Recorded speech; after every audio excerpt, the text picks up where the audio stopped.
mean, we had to kind of do that here because,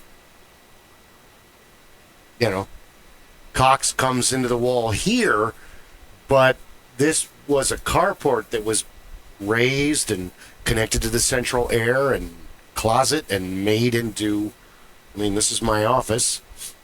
Yeah. And then, Christine and youngest child had to run a line. That's just the old houses are not really conducive to modern internet per se. It's kind of interesting because it actually shows up. The houses that we're in tend to have less of a Faraday cage condition because we don't have all of the metal. Yeah. And we don't have all of the copper necessarily in the walls.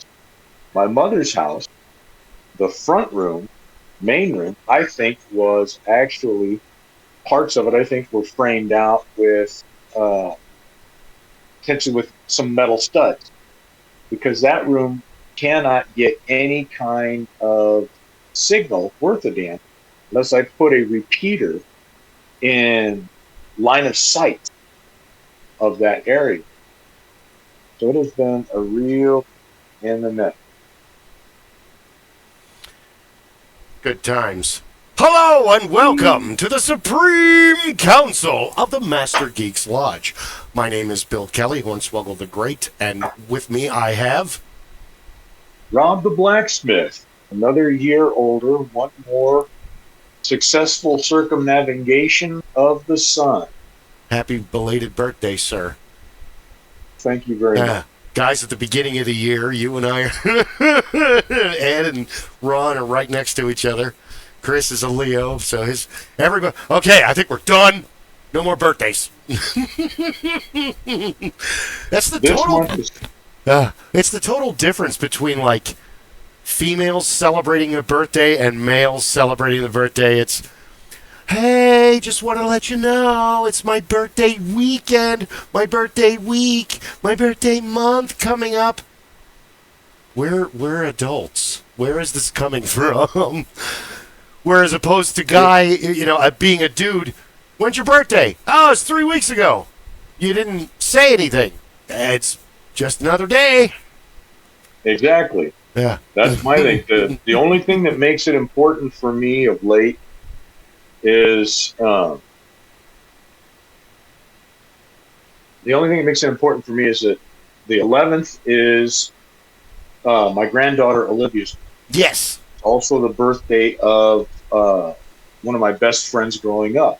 Oh, right on. And then my aunt Jennifer, the one who passed last year, it was also her birthday. And so the 12th is mine. And then the 13th is my youngest son's. So those birthdays, I always tell people is, hey, September is almost as expensive as Christmas. Yeah. Happy birthday, Virgos.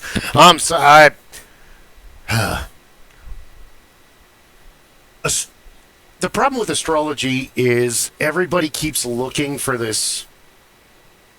You're the chosen one. It's your job to reunite the planet. Dude, that's not at all what it does. Modern society, and I mean modern society for the last 500 years, has really twisted what natal astrology is. This is why you do fucked up shit. This is why you do fucked up shit. So the what you're supposed to take away from that is that's the treasure map to avoid the monsters and the traps and the pitfalls and they're inside you. They're part of you. They're your own making and your own. You're the one that said it. You're the one that fell into it. You're the one that suffers from it. And the problem is that intelligent humans take a lot away from natal astrology for their own development to go further on. Then you have horoscopes. Well, it's said in the newspaper in the horoscope. That's just based on your sun sign. That's That's you don't understand. No, it said this. No, that's just based on your sun sign. That would be like if the IRS came to you and based all of your financial being on your 17th year of age. You learned a lot that year. But that's not the end. That's just like one step along the path of a whole lifetime of steps. And you have these people go, well, I'm a Gemini, and that's what that. No, you're supposed to watch out for that and avoid that behavior, because being a Gemini gives you a proclivity to do this fucked up shit. Or whatever. They all. No sign is the best. They all have pluses. They all have minuses. But I'm sorry. There's one thing that I've noticed in the world. Cancer women, Virgo women, and Pisces women usually have the best bubble butts. There, I said it. Now, again, genetics has a lot to do with it. But that's just like, here's what you get for being this. And Beth is a Virgo, my younger sister, one of my best friends in the world. I just got off the phone with Beth. You keep falling in love. Even Chip is a Sagittarius. You keep falling in love with Sagittarius and Capricorns. Don't you see a problem in that? You're really into artists and musicians. But I was talking, and that's just a joke. Chip's great, and. It's always interesting how you can look at somebody and go, oh, yeah, they're that. How do you know? Well, it's just that comes with being that sign. I'm chubby. It comes with being a Taurus. It's an added bonus. It's like when you meet, the best part is, you meet a woman and you're like, so what's your sign? Sagittarius. Oh, so what stringed instrument do you play? What? Well, Sagittarius, mostly the females, have a proclivity for stringed instruments. You're already good at it. You just haven't picked it up yet and put in the time. That's crazy. What did you do in high school? Oh, I played violin for like 5 years.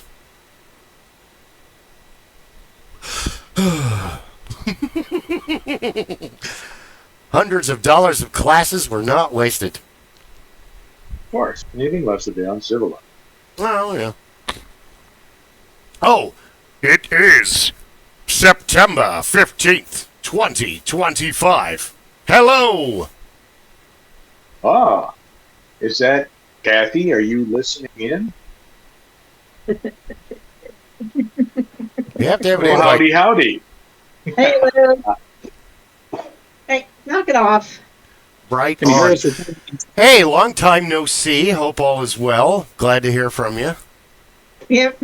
Glad to hear you won in life. Yes. Yeah. Congratulations. Thanks. The beard looks good. Thank you. Hey, it's the tag team. I got the handlebar mustache, too. And you brought your dog. One of four. Yes. This is Bear. Bear. Bear yes, is a boy, girl. Boy. Right He on. is a golden retriever mix. Yeah. A what retriever Hey, mix? Chad. He's a golden retriever mix. Because he looks like he has Roddy in him. He does not. No? The only thing he doesn't have. We got his DNA test. He is 36% golden retriever. Damn. Yeah. All right. Shocked the crap out of us. We thought Lab and Mastiff or Roddy, and he ended up being golden retriever. Happy boy. Hello, I am Bill. Welcome to the council. We've actually never met. I've just heard all about you, Chris. Chad. It's Chad. Sorry. Yep. Oops. I'm already screwing You're up. good. Yep, no, it's all good. Sit. I had to laugh. I found a video on YouTube of you guys, and you had a Ron Hill on here. Does Ron Hill work at Discover, or did he work at Discover? Do you know? Holy crap. Yeah, he still works at Discover. Small world. I have known Ron since the 2nd grade. We met in the 2nd grade, and we've been best friends ever since. He is a great dude. He actually, in my 30s, taught me how to do the brakes on my car. That sounds like Ron. So, yeah, he was like, "You're going to learn," and that got passed down to all 3 of my kids too. So that's awesome. I hope I get a chance to say hi to him. Oh my God, I wish he can. Well, hopefully he's. Hold on, now I gotta. You're gonna see if Ron's available. But now, this for all of our viewing public, both of you. This is an opportunity for people to understand how large and how small the geek kingdom truly is. Because we all know each other. It's the 6 degrees of Kevin Bacon. Do you know this person? No, but I know this person, and they know that person, and they met this person over there.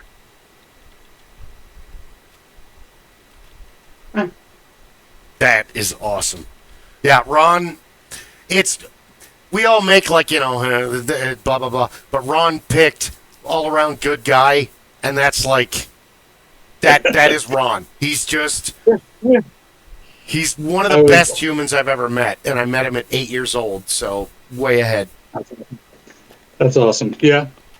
We are full believers in the 6 degrees of everything, because when her and I started dating, she showed me videos when she used to dance at the Ren Fair, and one of the guys that played drums for her was a guy that I knew from Drum and Bugle Corps that I toured the country with for a season. Yeah, Babalu. He knew Babalu. You know Bill Meldrum? Oh my God, the world is so small. I love Babalu. That's Babalu. I'm like, that's Bill. That's the leader of 3 guys and a bunch of drums. Go see them out there at the Ren Fair this coming year. We stop and say hi every time. It's a small world, dude. It really, really is. Yep. Getting smaller. Stop. Don't lick me. So what, how do we could do it both ways. Anything. Did you want to, What what got you into gypsy? Kathy, what got you into gypsy dancing? Do this and not. I met, what's her name? I can't think of her name. Valerie. At ASU. Yes. At ASU. And Heidi needed somebody to run the park. And then the next thing I know, I'm a backup dancer. And I was supposed to just run the cart. So. And the next thing you know, you're a main dancer. You're the main dancer, yeah. I don't think I really wanted to be a main dancer. I kind of got put in that spot, but kind of happens out there. Fair. I think it was because I was of age. The other 2 were not. The saddest, Laura, Fatima. The saddest thing about that is, as the years progressed, the only one out there was Letty. Yeah. And she went from Shahitu Cree became Gypsy Magic. And that happened because, the years progress, groups break up, people get busy, the other things happen. And meanwhile, Bedlam was going on in the background. Because 93, Sam and Fatima and Letty, they all started talking because we shared stages. Right. And then all of a sudden it became, why don't we do a union of Belle and Belly? We'll do Morris dancing and Gypsy dancing. These 2 worlds couldn't be further apart. I mean, absolutely. It's not even the same tempo. No, it's totally different. But Sam and Alicia decided that this was going to be a thing. So the aftermath of all of that is the women kind of worked together for a while, and then none of them really talked to one another. All the men just start hanging out and smoking weed together. I still talk to Donnie and Tom and Coffee and Tom Cooper. And that's funny. So it worked, but not the way that they had intended. The dudes all hung out together and we all became friends. And the women, well, it started out okay. I know everybody talks about how women can be great friends, but no. No. I have one really good female friend that I trust with my life, but no, it's not a reality. I mean, if you can find it, I don't know why it is, but it just, women have a hard time being friends. I think it comes down to, like, technology in our society and how it progresses, where men can, and we've watched it happen at fair, dudes can hang out forever around a fire just talking and never know each other's names. Yeah. And it is to hang out. Men build, women climb. So women are constantly in a social status kind of mentality where dudes just don't care. Huh? There's a lot of them that are that way. Yeah, absolutely. Not all of us. Not all of them. No, you're not like that. Beth's not like that. There's like 40 other women that we hang around with.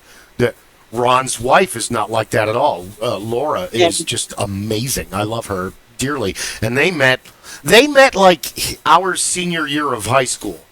That's why Ron didn't do Ren Fair, because, well, don't blame you, buddy. If I met my soulmate right after high school, I may or may not have done Ren Fair either. At least she probably would have been with me. But it's different for guys because there isn't, unless they have an agenda or a mental illness, they're not into social climbing. They just want to relax after a hard day. They don't care. Bill Burr's under a lot of fire lately, but on one of his stand-ups, he said it best, where he talks about how women, and he does the chameleon, oh, this bitch thinks that she's cute. And meanwhile, if a woman sees a woman that's in shape and put together and everything, she's all upset. Where if a dude, all of a sudden, he's got one of these, I spent a lot of money on this beer gut, thank you very much. And if he sees another dude, he doesn't think, fuck that guy, he's got a six-pack. Bill Burr said it best. He thinks, I got to get to the gym. That guy's in good shape. I could be in that good shape. I should do that. So it's a different it's a different mindset completely. There's some women that get really, I don't know. I don't care. I know I have a lot of friends that tell me, oh, you should dye your hair again and you should do this and everything. And I'm like, I earned every freaking gray hair and every wrinkle with that stuff. Yeah. You should be proud. Wear it. Not everybody gets to the finish line together, Yeah.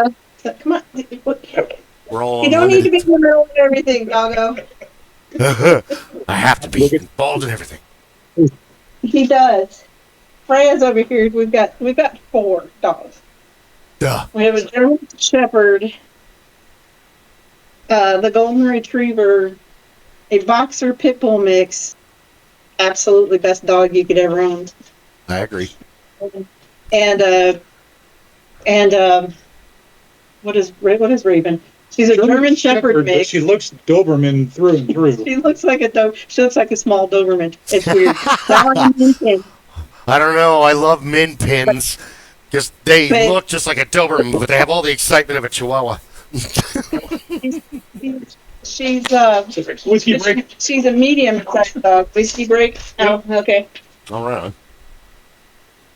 Translate. He's going to the bathroom. It's gonna happen. Mother Nature. Yeah. No, that's interesting too, because God, what was that? 90. The 90s are a blur now. I danced at the fair 94, 95, and 96. Okay, that sounds about right. I stopped in 96 because my grandma, and then she ended up dying on my birthday. So, but I just never went. It's okay. I mean, it was a mixed blessing. It was like the best birthday present she could give me, but yet it broke my heart. So she didn't know who anybody was. When they're just lying there staring at you and they've got that look of, I can't place that's heartbreaking. It's me! It's Bill! I'm your son! Yeah. Yeah, she told me I reminded her of somebody, and she didn't want it to go to my head. And I was like, oh, who? Oh. You know, delusions of grandeur, you know, Maureen O'Hara, Rita Hayworth, you know, delusions of grandeur. And she goes, you remind me of my granddaughter, Kathy, and I just lost it. Oh. It's a huge pool of, I am your granddaughter. No. Yeah. My dad's last couple months were... It's brutal. Yeah. He had dementia too. It's a level of, at the end, it's a level of sadness that they just really can't prepare you for in youth or young adulthood, unless you go through it. And sad to say, those who go through it are scarred for life. I don't want to say a list of names, but they're terrified of growing old because they watched a grandparent forget them. Yeah, I know I may get to that point, but I'm not afraid to grow old. Yeah. There's a lot of people that are afraid to grow old. Oh, he's coming back. He may actually have gotten whiskey. No, I told Hannah, my oldest child, here's what's going to happen if I start to lose my mind. Oh, cheers. Nazdrovia! Slanche. Slancheva. Oh my goodness. Cheers. Which one did you get? For all of our fallen homies. There's so many of them nowadays. That is the last of the Keeper's Heart Irish and Bourbon. Bourbon. Bourbon is good stuff. This is a weird... So, Keeper's Heart, I had to go to California to find this one. I saw some online reviews and wanted to try it. It is a American-made product that is a mix of Irish whiskey and bourbon. They brought over an Irish whiskey maker to run everything for them.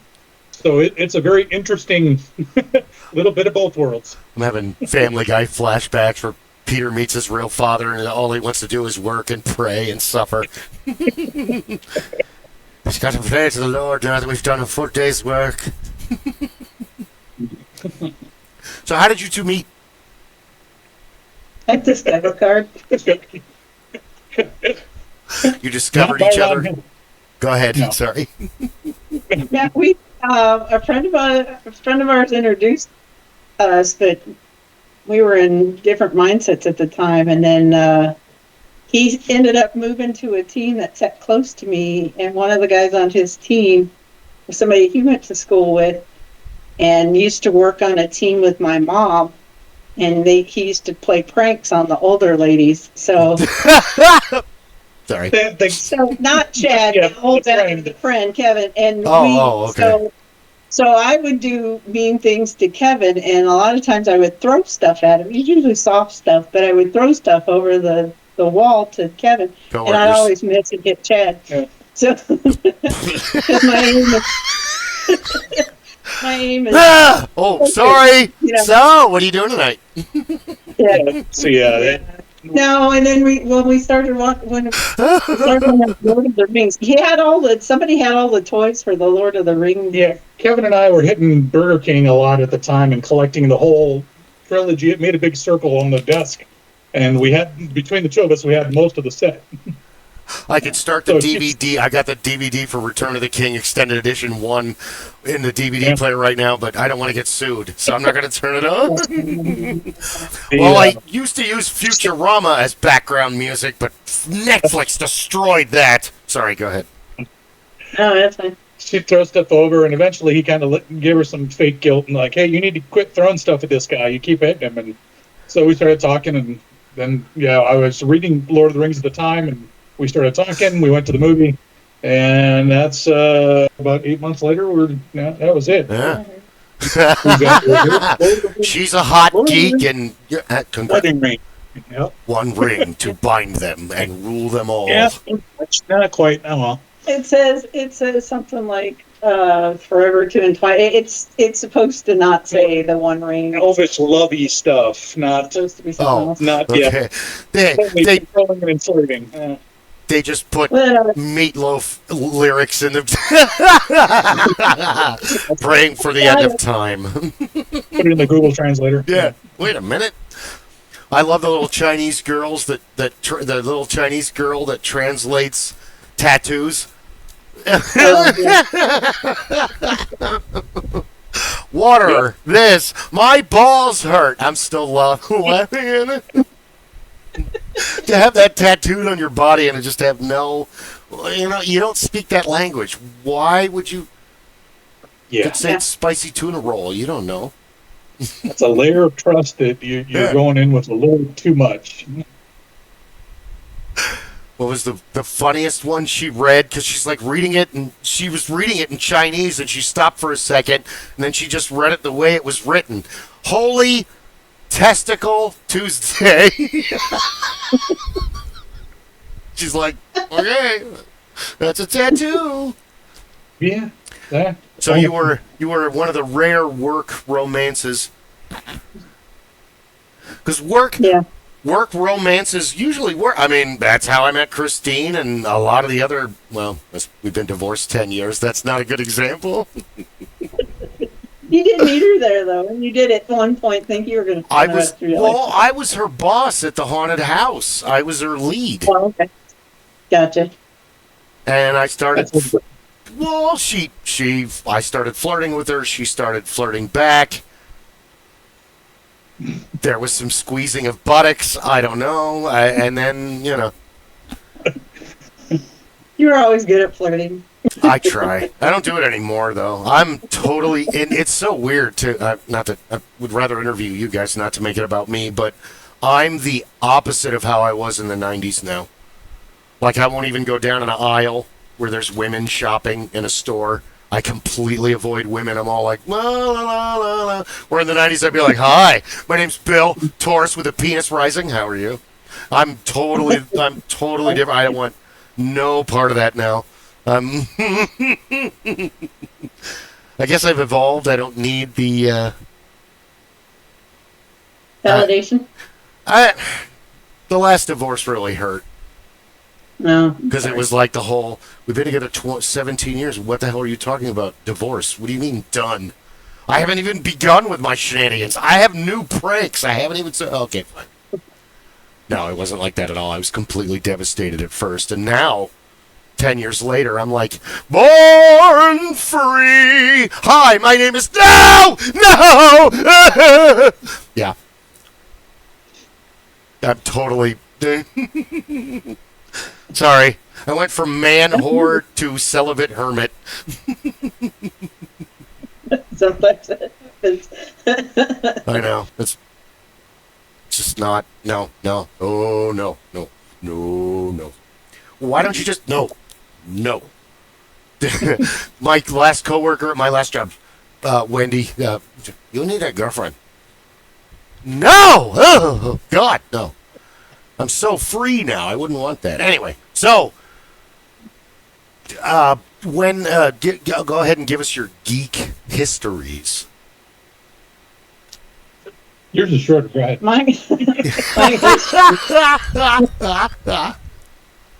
I played Kingdom Hearts. Wait. Go back in the decades. Go all the way to the beginning, both of you. That's they didn't have that when we were young. I did the Renaissance Fair, and I like history and stuff, but I never really considered myself. I guess I'm more nerdy than geeky, or I don't know. I can never tell the difference. Okay. Nerds don't have social skills, and they need to be better than everybody else and the superior, and they don't, like, geeks want to share, and, hey, did you hear about this horribly geeky thing that I'm going to tell you about for 4 hours? She's more geek adjacent. I'm more geek adjacent, yeah. Okay. I learned more through osmosis than anything, but I'm like, oh, you want a costume for that? Okay, let me see that and deconstruct that. And we'll go do some research. Hold on. No. The goddamn bobbin. I have the machine right there. Yeah, the hardest costume I ever did was Deadpool. Ugh. That one is hard. Did you use elastic or Lycra? I did use Lycra. I did use spandex, and it was just impossible. It's because it's geometrical shapes on a stretchy, slidey surface. Lycra is amazing, but it's really hard to work with. My mom made Christine a Harley Quinn costume and bitched all the months that it was being made. It looked amazing, but yeah, Christine only wore it like once, and I could never get it to wear it. We'll wear it tonight. No. Okay, fine. But yeah, Lycra's. It's such a... Oh, yeah, I cussed and screamed and hollered. And the machine I had at the time really didn't work. Well, I still have it, but it doesn't work well with thin materials. So now I have 2 machines. We've got a collection of machines. I have a collection of machines, yeah. Do you have a serger? I do have a serger. Really? I have so many cars that need interiors. Right. Okay. I have a cobbler machine that I'm trying to find a motor for because I'm lazy. Nice hand cranked sewing machine. That we'd rather just put a belt on it and be done with it. And then we bought a zigzag machine off Goodwill, Savers, something like that for like $30. Yeah, I had to fix it, but it only works for so long, so I gotta look back over it and try to see what's wrong with it. But then I have an embroidery machine. She tries to repair her sewing machines. That's some skill. That's geeky. Yeah. So that's my geek. I play Kingdom Hearts and I do that, and we're really into the Lord of the Rings. Quite a few board games. Harry Potter. What's the board game you collect? The Villainous. Villainous. But I like the Disney one. I like the Disney Villainous. I don't know if you've ever played that one. I don't think so. And you did play Dungeons and Dragons in the past, didn't you? No. No? I sat when you guys played it one time, and I think... Okay. I remember you being there. I don't remember... Yeah, I think a few of the people that you guys played with at the time, especially at the time, kind of ruined it for me, because it was like when he did LARP. He used to do LARP for Vampire. And I went to a couple of those. And the guy kind of did too many... Because to me, I understood LARP to be more like an open-ended improv play. Oh, yeah, okay. Whoa. No, hold on. Is that a good way to describe it? That is the best way to describe the White Wolf world, the vampire world. But that's what I got. The group that he was in. I think I know who you're talking about, too. We're not going to get director's notes. And I'm like, I don't need director's notes. I don't care. It doesn't matter to me. And then I learned enough to give Chad a hard time. And I said, all right, let's fight. Well, it was the mid and the... okay. Recently, to be honest, Chris Newton, who's on the council, I've known him since 2005, 2006. He was supposed to buy them, but dude, just take them. I collected the White Wolves. I was amazed. The werewolf thing was, vampires are cool and all, and being a wraith would be awesome, but you kind of have to be dead for that. Or the changeling, it's all, the Fae, the Seelie and the Unseelie court, and the hunters and all that. It's a really cool world, but the problem is that if you, spend the time to make all the characters and your party is all TSR or Palladium or, now Pathfinder. But if they're a dungeon crawl hack and slash campaign kind of team, they get super frustrated in the White Wolf universe because with Werewolf, it's easy to get them to play the game. Well, what do? Well, you find vampire covens and you fucking eliminate them in the most vicious way possible. Really? We could be werewolves? Well, yeah, because it's easy for them to sell them on, from Rifts, the whole juicer lifestyle. The whole Kukulane. Yeah, glorious death. Short lifetime, glorious death in battle, like Warhammer. It's very like, that's what, because each one of these games is set up in a kind of nihilistic, emo, Vampire the Masquerade. I've got all this power, but I can't do anything. Or Werewolf itself is the apocalypse. So there's more vampires than we can fight. There's more Fomori than we can fight. So you're like, it's the blaze of glory, Braveheart kind of. It's easy to sell on that one. The problem with Wraith and Changeling and Vampire and what's the one I missed? Mage and all the other ones is you really have to be an experienced gamer or a very avid reader of fantasy and sci-fi to really kind of progress. And it's not like Paranoia where this is just fun.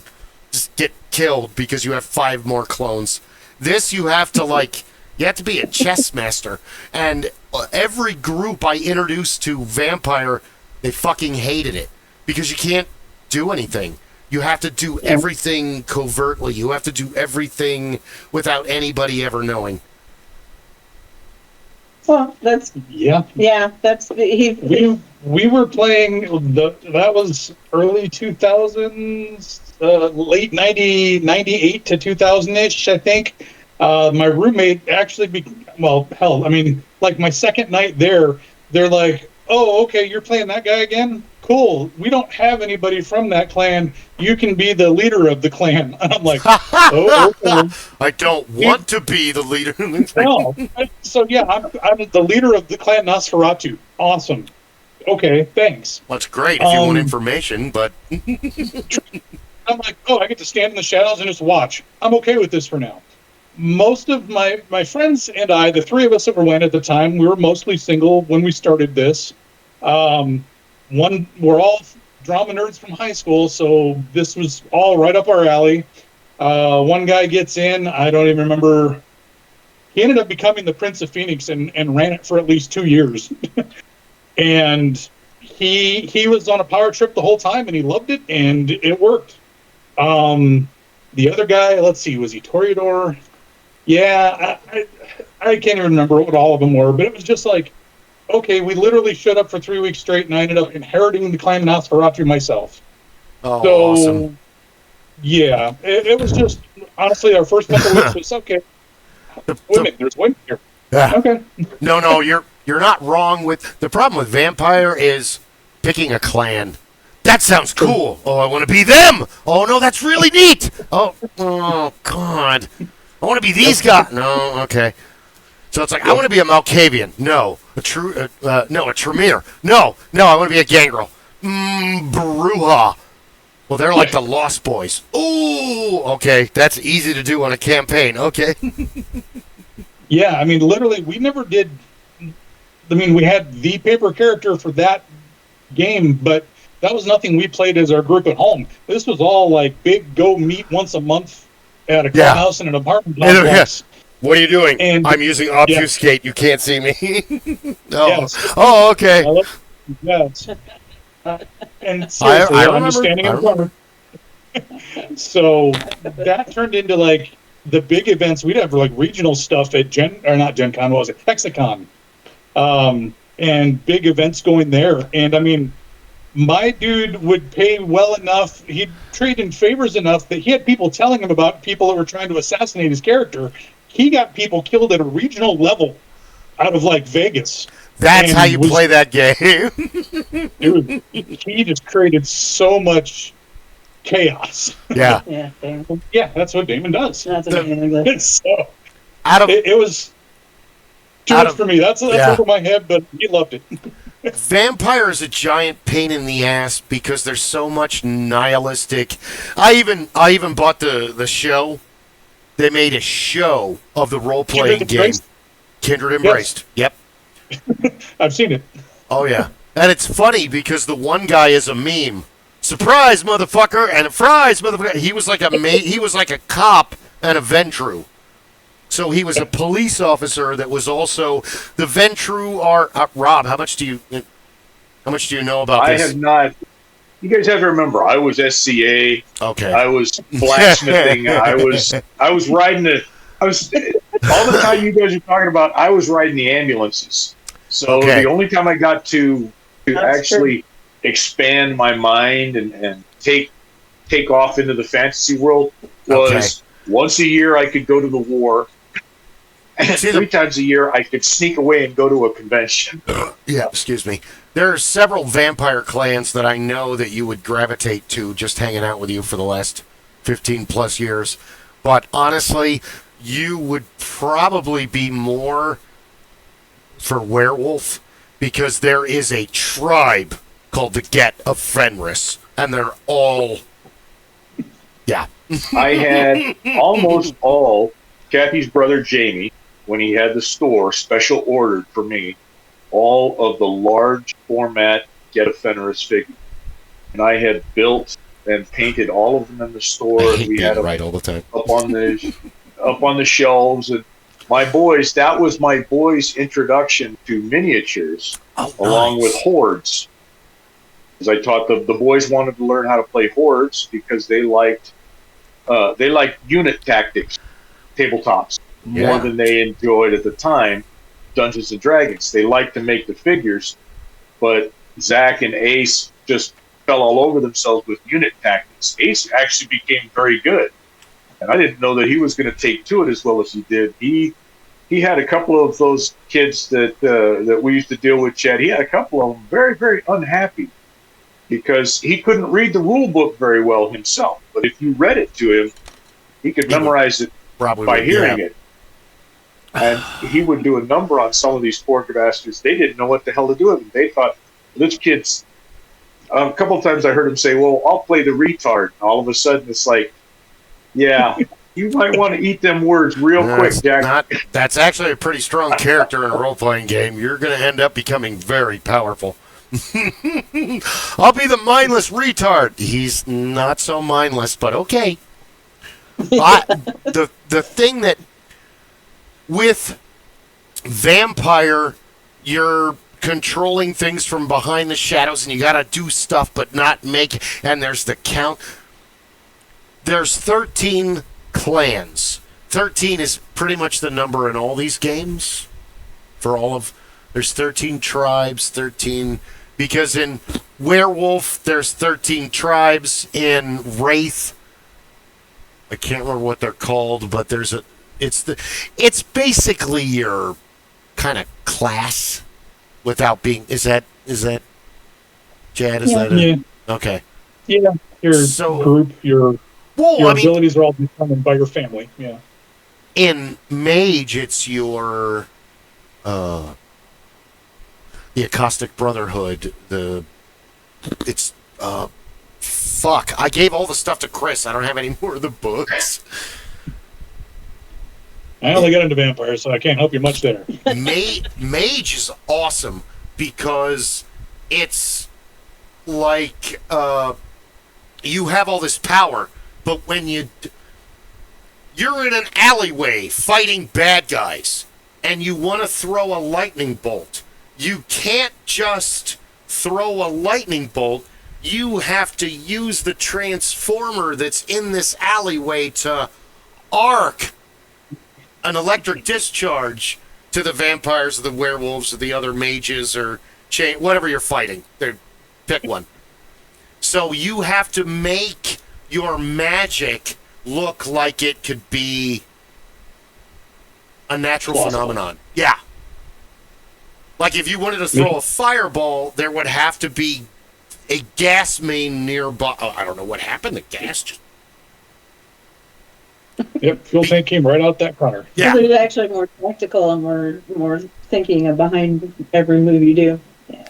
Top shelf. She's exactly correct. Because otherwise, if you don't do that, you create this paradox where normal humans are involved in all of the different genres of the world, and they react to what happens when you use your powers differently.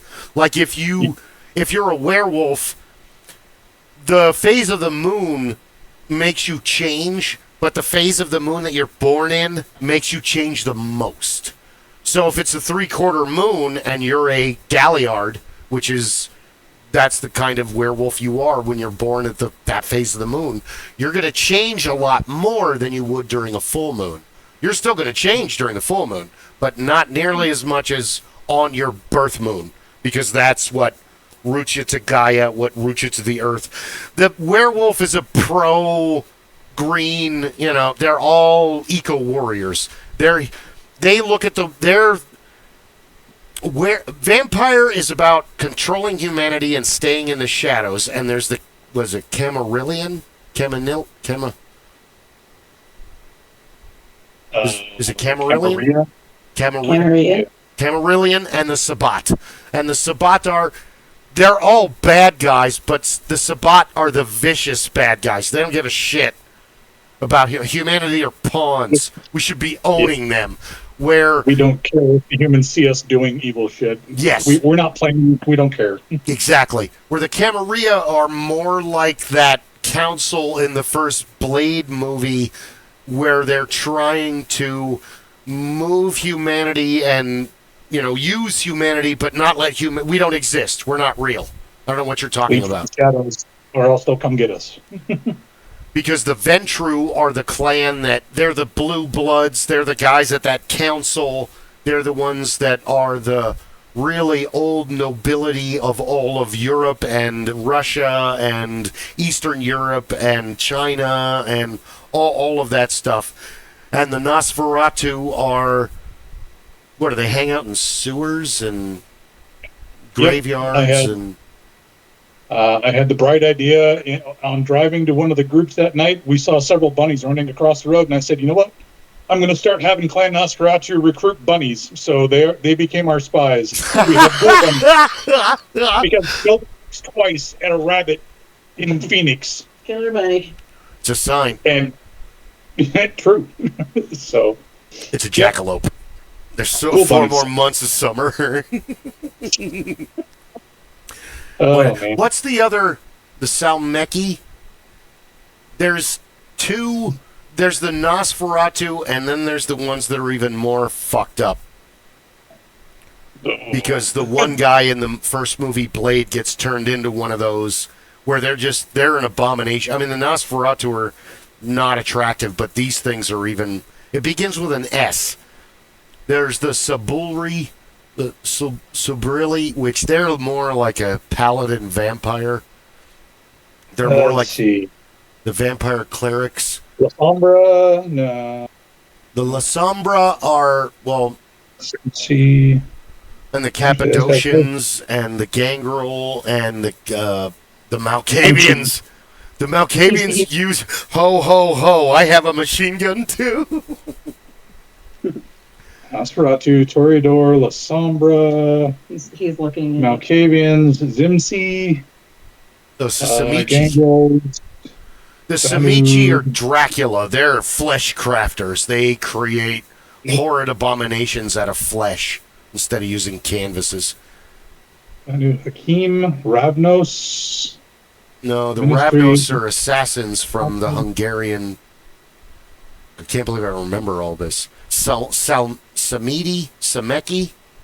Assamites. The Assamites are your like Arab vampire killers.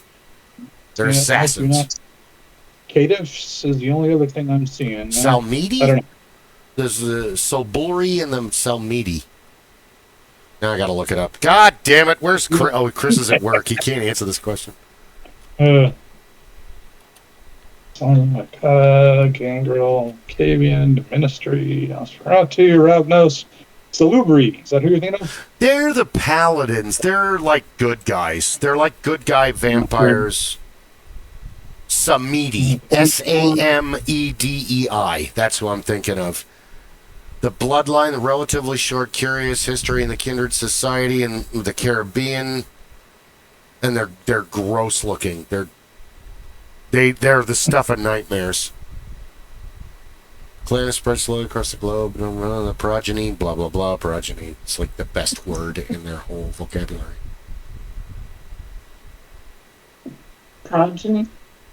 Samedi. Samedi. They're your horrible voodoo Jamaican, and they live primarily in graveyards.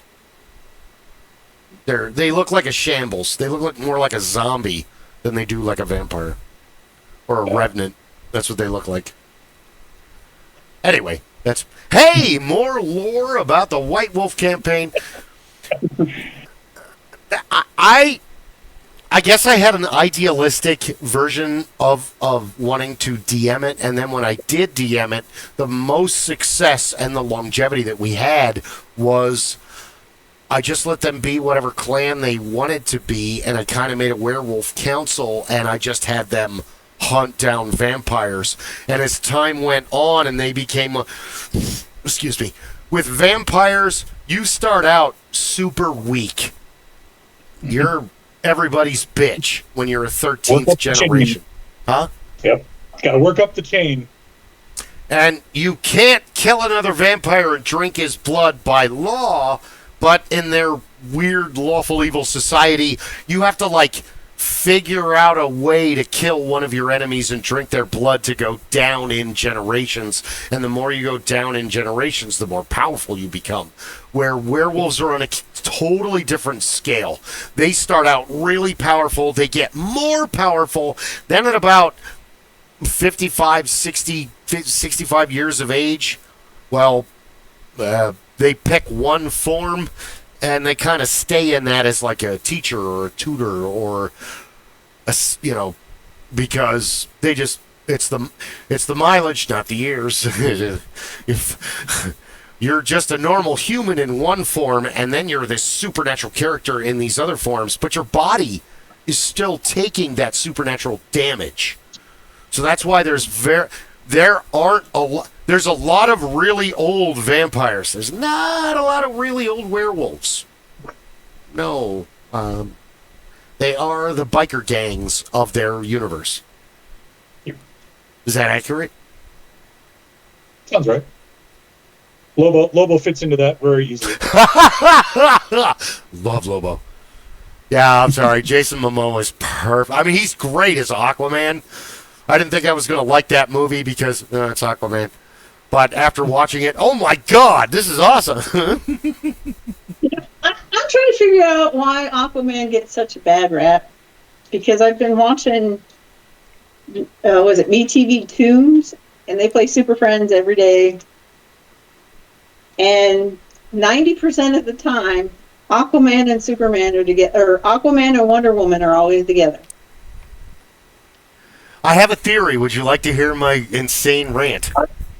I'm sure I know why they're together, but I'm just saying that they're always together. And everybody gives Aquaman such a hard time. Are they jealous of him because he's always with Wonder Woman? What's the deal? Is it the same reason Fred and Daphne are always together? Yeah. Well, there you go. Well, there's that weird Batman or Wonder Woman. They're about to hook up, but he won't let it happen. She's ready, but he says no. They're too much alike. Huh? The personalities, they're too much alike. But in the I remember watching Super Friends when we were younger, thinking they was the greatest show, and now I'm like, oh my God, the misogyny is insane. And because when did Wonder Woman become stupid? That's what Wonder Woman. And how in the hell is Superman the smartest person in the room? That's why nothing wrong with Superman. I'm just saying, how is he the smartest man in the room? He's really not. Batman is and Mr. Terrific are the smartest one. It's weird the way that travels back in the 60s, and then you look at the late 90s? Because I know that the mid. Well, I know they did Batman the animated series first, and then they 92. rebooted the Super Friends shortly after when they ran that series out. Yeah, and that was a good Super Friends, because that was the first time I'd ever heard of what was his name, because I still think Shamar Moore would play him perfectly. Hal Jordan. Yeah, Hal Jordan, and then oh crap, not just Hal Jordan, but Phil Hartman plays the next Lantern. Yeah, the Martian the Manhunter was pretty cool too, because he's not in the original one. No, he was left out of that. But it's, if you've only read Marvel your whole life, the JLA and JLA Unlimited, the one we're talking about that Bruce Timm and Paul Dini did, it's a godsend because now I can get familiar with characters and look them up, when before I briefly heard them mentioned in a comic book store during an argument. Oh, for the newer Justice Leagues? Yeah. The older one had with Apache Chief, and the only diversity they had was Apache Chief, and then Black Lightning, Samurai, Black Vulcan. Black, yeah. It depended on the thing of what they called them. Yeah. Black Lightning or Black Vulcan. Yeah, it was something else they called them too. Comic books. Yeah. No. You're exactly right, because comic books mirror society. Right. So all of the mutant issues from the 60s on in Marvel and the metahuman in DC, that's racism. That's not really oh, mutants. Most humans, if you had a mutant power, they'd be like, that's fucking cool. Could you come over and do this at my house? Because that I need here. Most humans would act like that. I mean, they wouldn't be like, ah! I mean, with Mystique, you would, because that's a scary power. Or Professor X, or Marvel Girl, Jean Grey. You can read my fucking mind. That's fucked up. Yeah. You don't need to see me, no, you don't need that. It's a dark world in there. You don't go in that pool. It's gross. My real knee-jerk reaction to that comment really is. Yeah, no, I get it. It's interesting, though, to watch these old cartoons, man. I know. Rocky and Bullwinkle was bad. I was like, I can't. Fearless I can't watch Popeye. Moose and Squirrel. I can't watch Popeye. Yeah, Moose and Squirrel. Moose and Squirrel. It reminds me of somebody in the White House right now, though. Oh, no. We don't do religion or politics on this show, unless you want to talk about past politics. I am down. I was just making the comment. It's okay. No. It's not like we explained it before you came on, but we try to avoid that because everybody's fine. Yeah, everybody's got their own needs. Let's talk about politics and Faerun. Those fucking Thayans. They don't respect the Corinthian. Rocky and Bullwinkle was just... Yeah. The racism is bad. Yeah.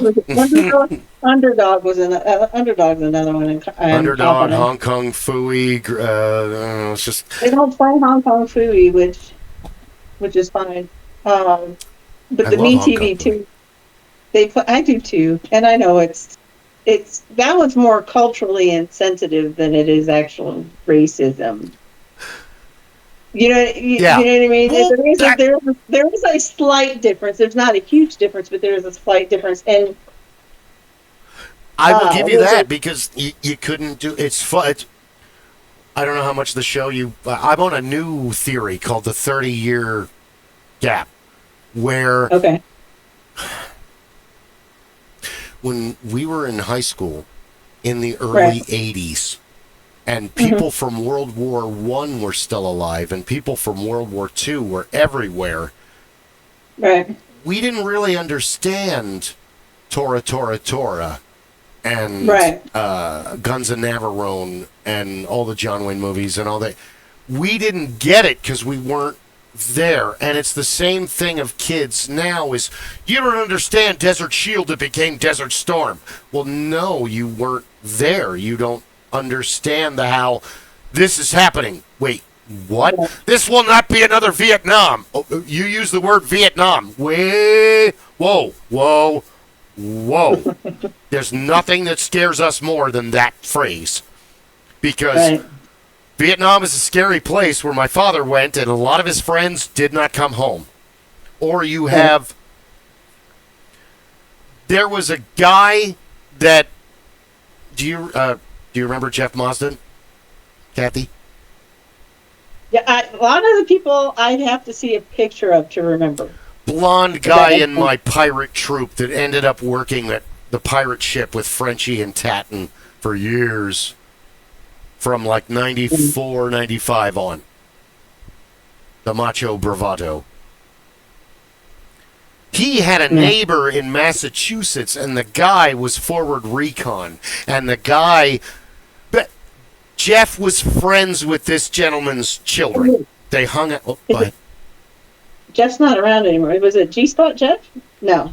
G-Spot Jeff is no longer with us. You're exactly right. I forgot about that story. I'm going to let you tell that since you said it. It's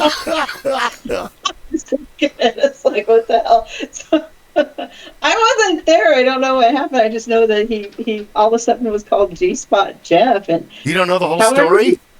I knew that he flew some patron, and he took it far enough, and whatever she did, she squealed so loud everybody thought she had an orgasm or something, because it was okay. So you've got half this. So I only know part of it because I was not there when it happened. I just know that it was. Oh. We're like, oh, okay, that's interesting. You and I were on stage when that happened. Here's the rest of the story.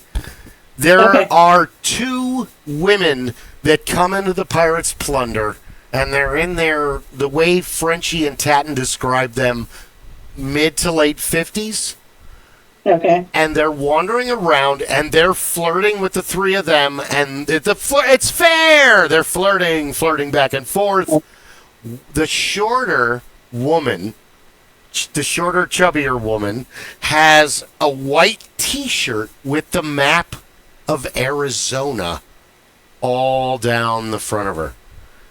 Okay. So, Jeff, being Jeff. There's a slight part of me that was a little naive to some of it. Yeah. Yeah. It's Jeff. So he gets on the wrong tirade and takes it way too far. Because Jeff, this is what Jeff does. Jeff goes, "Oh, you've got the treasure map, don't you?" And he jumps out from behind the counter, walks up to the woman. The woman is talking to her friend and has a beer in one hand, and she's got her crap that she's bought in other shops in the other hand. Jeff says, and Jeff told me this story too, so I got it from 3 different points of view. Jeff gets into her space and goes, "Oh, I know where the treasure is buried because it's buried right here!" And he pokes her right where the Gold Canyon, Arizona is. And she is talking to her friend and just kind of entertaining Jeff because here's this silly... back then, before Jeff got fat, he was in good shape back then. So, I mean, we all were. So he pokes her real hard, and she's not expecting it. And just as you said, she squeals like he hit her G-spot, and she immediately spills her beer all over the friends standing next to her. So Tatton and Frenchie are like, "Bah!" And they are now like, 13-year-olds, and Jeff's mortified because... You spilled beer. Jeff would never spill beer. He had a problem. He would never spill beer. And now he didn't. Now, did he hurt her? Like, holy crap. Yeah, dude, you broke the fourth wall way too far. Yeah. So they leave, and Frenchie, being Frenchie, hopefully we can get him on the show. I know he would love to be on here. He walks over to Jeff and he goes, "Jesus Christ, Jeff, what the fuck is wrong with you? What, did you hit her G-spot or something?" That's the entire story. This was told to me by Paul, Jeff, Tatton, and...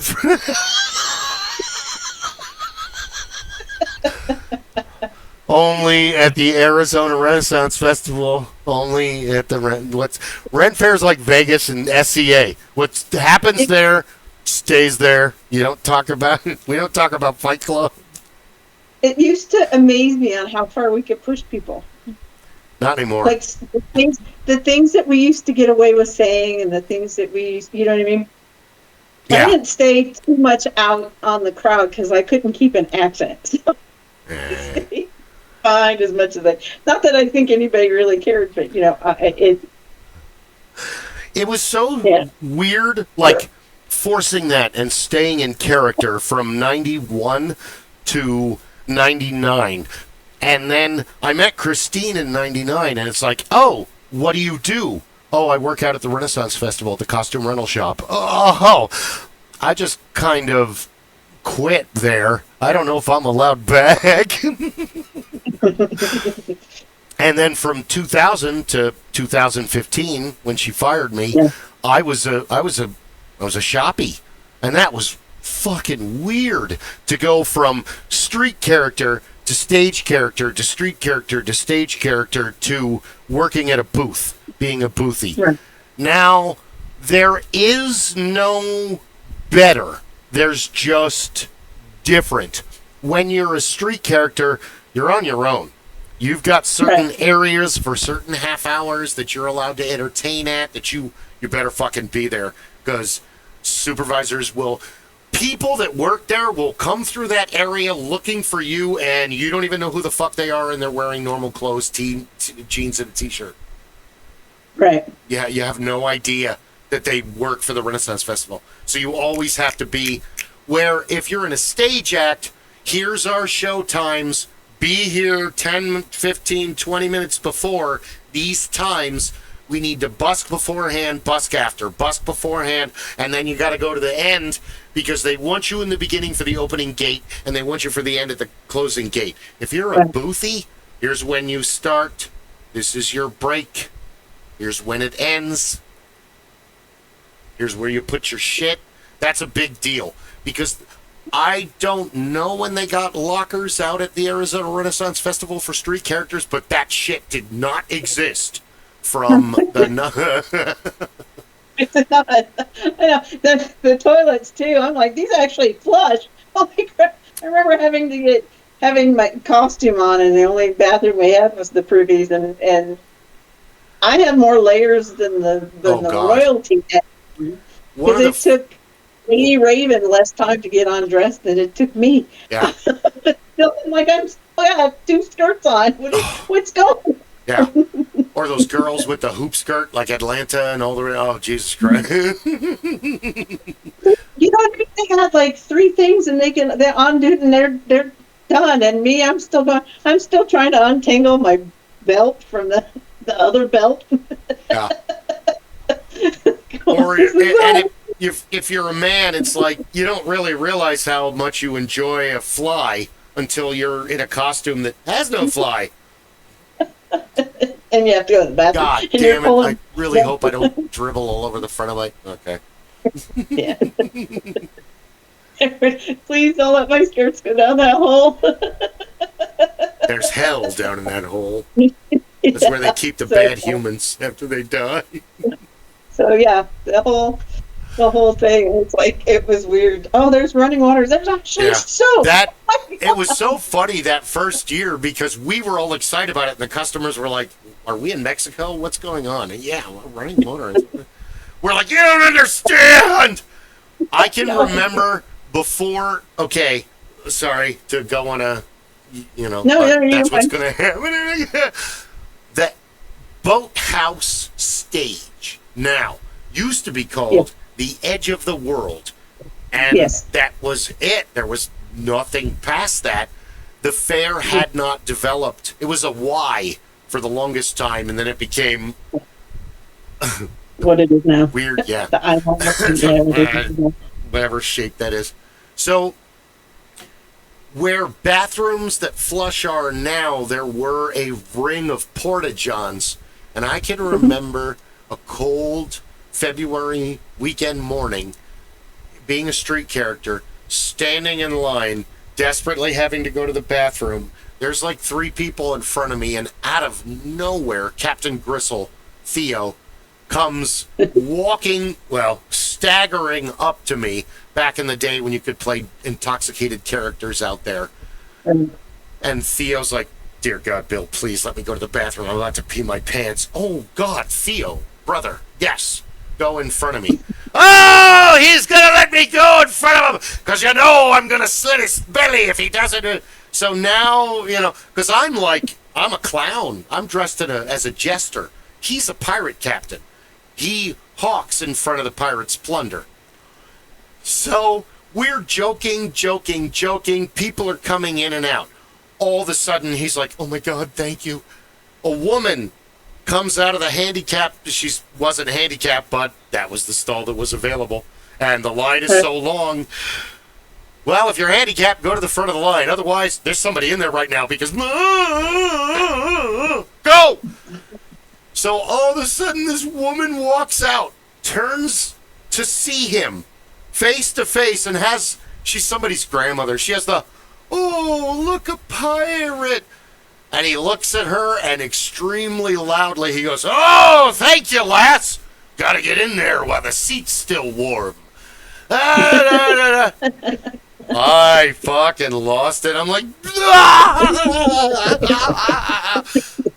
it's my turn. I get in there. I'm trying to pee, but I can't stop laughing because Theo is singing in like 5 stalls down from me, loudly enough for me to hear him. He was such a card. A is for anchor I wear on my... Oh, God, stop. I'm going to pee on my costume. He was such a character. He's up in Chino Valley with Melinda. I talk to them all the time on Facebook. Cool. I went to the rent fair for the first time in a while and actually dressed like a different person. And I'm like, I don't like these corsets. I was so glad I didn't have to wear those. Those are a pain in the ass. Everyone's like, why don't you go out there? Why don't you? I don't know what to do with myself. I've worked it so long. I should be here. I should be doing this. This could be happening. I could be busking here. Well, because the first year I was there was when they built that. I think they called it the moon. No, what did they call it? It wasn't the Edge of the World. It was the one with the moon and the thing on it. Mooncalf. I think it later became Mooncalf, though. But I can't remember what it was called. What's it called? Rialto. It's called the Rialto stage now. Yeah, and 10 years ago. Sorry. We were that close to Dead Bob, and I'm selling stuff, so I'm there most of the time, except for the couple shows that I was in. And so now when I go to the Renaissance Fair, I'm like, we can watch pretty much anything but Dead Bob. Did you hear? I know it's a new Dead Bob. Well, yeah, but did you hear Clark is passed over? Yeah, I heard. Okay. Oh, the original. Oh, yeah, no, I didn't. He's know not that, the original. He bought it from the original. He bought it from the original. That's fine. I don't remember. I just know that the show hasn't really changed me, and I'm like, I can't listen to those jokes anymore. I can't. Yeah. And everybody's like, oh, it's so fun. And I'm like, it's the same jokes it was in '94.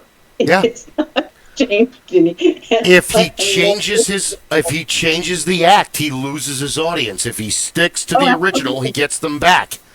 It's the same thing as when I had the juggling show and we did the Baba Yaga. It's like, this isn't even Baba Yaga. This is not Baba Yaga. We're just stealing the name. But as soon as we changed it, people wouldn't watch the show anymore. And when we changed it back, everybody it was reruns. It's reruns. Yeah. Well, I think they forget or don't realize because they only hear it once a year that it's the exact same show, so they don't realize it. And when you sit there for the 6 to 8 weeks, I don't remember how long we were there, it's the same show. Hey, audience! Times a day. Yeah. Then it's like, fucking brilliant. And I'm so jealous I didn't think of that idea. Because it's it's a puppet show. It's not a real ventriloquist act because his face is covered the entire time and he's yelling, so it can't be. And he gets the audience to collect money from the audience, and they can't wait to knock each other over to stick $5, $10, $20 in the fucking butterfly nets. Yeah, I missed the singing executioners. Yeah, I miss Smee and Blog. Yeah. They were great. That was a good show. S&M money is the root of all evil. Except for us, we're pros. We can handle it. Best line ever out there for the end of a show. S&M double E B L O G G Smee and Blog. We're unique. Smee and Blog. We're Trey Chic. That was one of his favorite shows too. Oh, right on. I watched them. They're one of the first. Zilch and them were like the first two shows I saw out there in 1990, and I'm like, we talked about it in an earlier show. The SCA and Ren Fair came to eclipse my juggling troupe at the same time. And they're like, we want you. So, okay, with Ren Fair, it was like, come and audition, be street characters, and work your way up. You already missed the stage show audition. Oh, well, we really want to be a stage show. I mean, we're fine being street characters. We're really fucking good at being obnoxious teenagers. But we really want to be a stage act and be taken seriously. Where SEA was like, come down, you can be jesters, we'll torture you and throw shit at you, and we'll give you a discount on the membership. Wait, what? No, I don't think you realize what we do. That doesn't sound nearly as fun. It sounded cool. The problem is that join the SCA. Well, if I join the SCA, I don't want to be a fucking fool. I want to pick up a fucking halberd or a gilsamade, or I want a short sword and a dagger. That's what I want to do in the SCA. I don't want to entertain the royal court. You can't do that. You can't have battles at Ren Fair unless it's like a stage thing in a shop that takes under a minute. Where the SCA, there's a fucking war on this weekend at this place against California every fucking, what is it, the last weekend of February, if I'm not... It was always the weekend of... It was the week of Valentine's. Yeah, it was always Valentine's Day. We used to go out Tuesday or Wednesday, set up, and then first battles would come Friday. The big battle would go Saturday all day, and then Sunday you would have the final, and then usually we all packed up on Monday and bailed out. Yeah. We made a nice long time out of it. So that was, so we talked about it a lot, but the problem is that I'm the oldest and I'm like 18, and like Beth is like 13 and she's one of the younger members, and a lot of them are going to school. Jason goes into the Marines. Scott's going to go in the Air Force. So I couldn't keep the troop together long enough. There was a weekend in 91 when the Merriment stage next to the Black Glass Blowers, which it doesn't even exist anymore, that's all part of the maze. And Terry Foy told us, we have an open, there's nobody on the stage. It's open. Why don't you get your group together and show us your show? Right. Holy crap! Praise from Caesar. Jesus, because Terry Foy isn't just... He's like... He's not just a performer out there in the early 90s. He's also the entertainment director. And Terry Foy is one of those weird guys that... He has a near photographic memory. He points to you and says your full name. And he remembers it for decades. And this guy travels across the country. And he still remembers weird people that only did fair for 1 year. Yeah, he was great. I like Terry. I love Terry. And he was there, and he sat in the audience as an audience member, and he watched us do our half-hour show, and I made him laugh several times. And that's like... When you can make the guy that you think is the funniest human on earth laugh. Yeah. Yeah. Yeah. Praise from Caesar. It's that level of... Because Terry knows I'm funny, and I've cracked him up before, but this is a show that we stole from the Southern Utah Shakespearean Festival, and they came down and they did it when I was a senior in high school, and I memorized it while it was happening. I have that ability. I can memorize stand-up comedy routines and movies and just seeing them once. So I memorized the story, and then I taught it to the rest of my group, and then they were like, "This is fucking awesome," because it's not just telling a funny story, it's a 60% audience participation. You can't do it without grabbing people out of the audience. Yeah. So I remember you had. Oh, go ahead. You had quite the back. No, I was just gonna say. I remember you had quite the background. So when the show revolved around me, that's why I used to just do whatever I could to break you and make you laugh on stage. Well, you are funny. What? I only got through, I think, twice of that whole season. You looked at me like, that's not in this. Don't do that again. That was hilarious. You just kind of had this side look of, because I've changed the script just about every time. I know I screwed Mike up so bad so many times because you and I could roll with it. And poor little Cookie. Well, Cookie was... He couldn't keep up with us. Great at improv. The strange thing about... No, you're really good at... You and I are exceptional at improv. Cookie's good up until a point, but the strangest thing with Cookie is... If he was a DM and we were playing a tabletop role-playing game, it's like, dude, where's this person out at fair? Because exactly what you said, where it's like you get to a certain level and then you get stumped, and it's like you freeze. You don't know what to do. What would you as a DM do? And it's like he could never like merge those two worlds. I don't know what the psychology behind that is. He couldn't. I think he took it personal sometimes too, and I think that was part of it. I think it was never meant as personal. It was just meant to. I miss him. I miss Cookie. I miss Paul. I miss Blazing Bill. So many. Is Cookie not around? Cookie is no longer. Big Mike and Cookie and Jeff are no longer with us. But Cookie was the youngest of 8 Mike Lloyd Chapman was the youngest of 8 children. His father stormed the beach at Normandy. And made it all the way to... He captured 47 German officers with a jammed Browning automatic rifle. And he's one of the... He could speak German and a little bit of French. And that was fantastically valuable during the campaign in World War II. Right.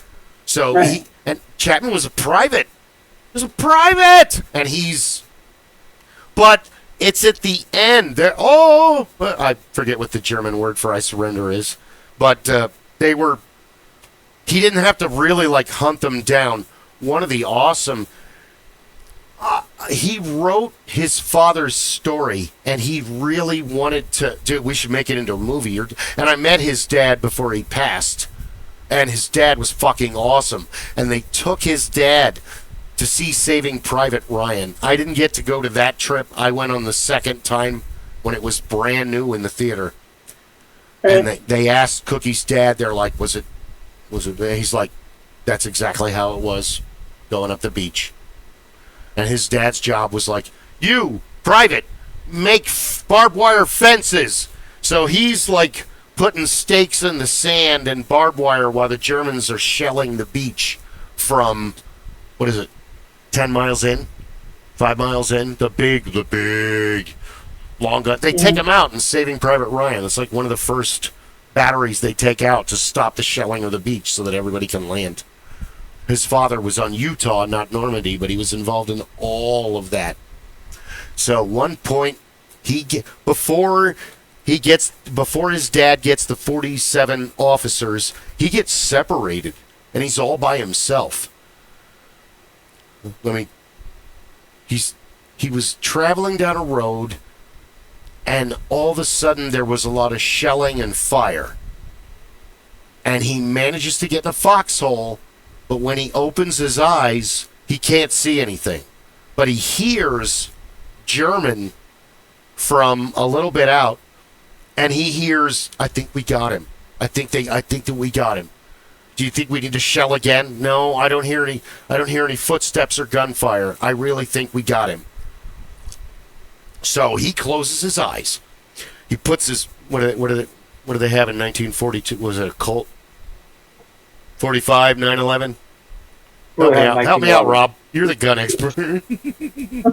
Yeah, we would have had a 1911 or a revolver, possibly a weapon. He had a 1911. Colt. Yeah. Yeah. He hears him coming. He hears him walking. He can hear 4 voices. They're coming closer. They're coming closer. They're coming closer.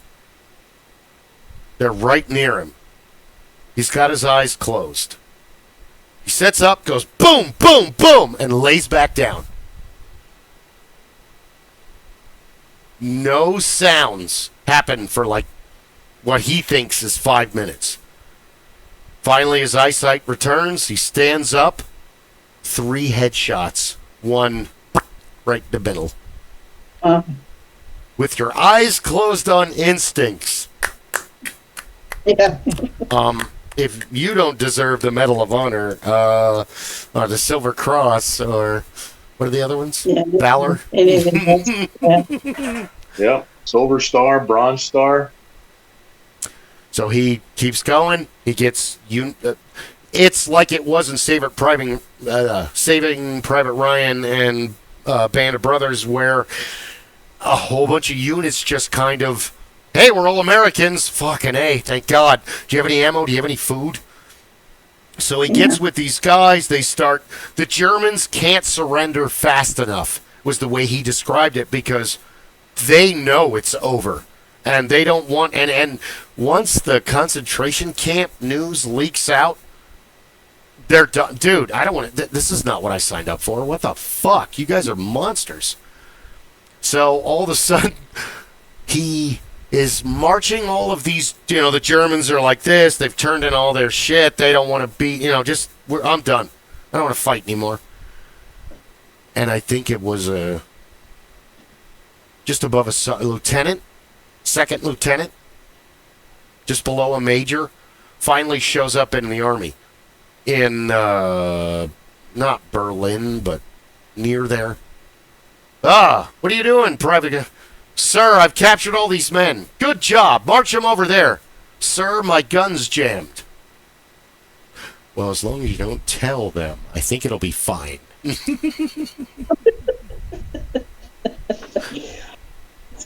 And he marched him over to processing, and that was, yeah.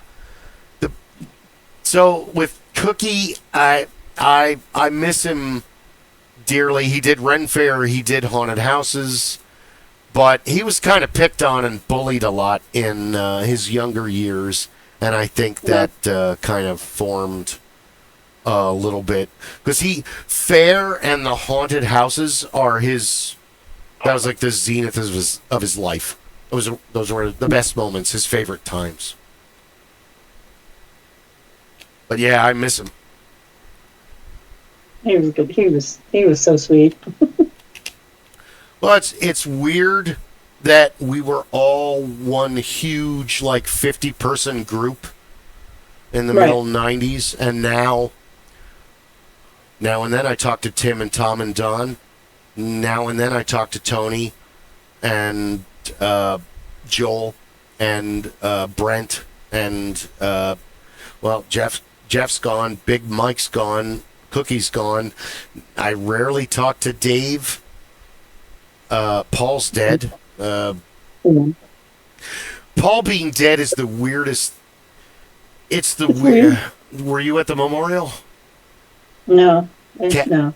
Kathy asked me not to come to the memorial, and I respected her wishes, because I met Paul in 89, 90, and we were brothers for the longest time. He had the aneurysm in 2002, and doctors gave him 5 to 10 years to live. He lived 20 years, but the last couple years were very brutal. Yeah. He was kind of losing his shit, and he would just go to... You remember Chris Turner, right? Hopefully he'll be on the show. Chris Turner, avid geek, did Ren Fair, did SCA, did Dungeons & Dragons, role-playing games. He still plays... Excuse me. Now and then I can get him to play video games with me, but all of a sudden... Oi! Fuck Chris! What? Fuck Chris! But you've known Chris longer than me. If Chris's head is on the chopping block, my head is on the chopping block next. What the fuck is this? Yeah. So it took several days of, why are you mad at Chris? And then he would start to explain, oh, I'm mad because this conversation from 15 years ago.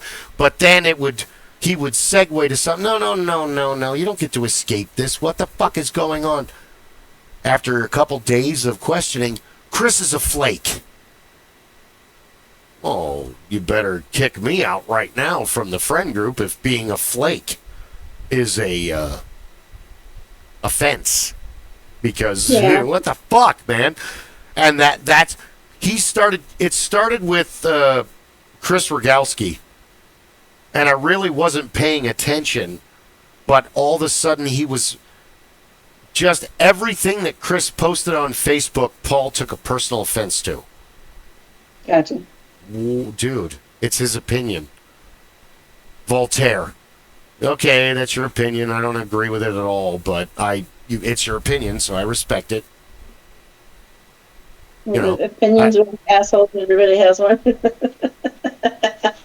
We're not going to agree on everything, and if you're going to get all bunched up about something this inconsequential, I'm next.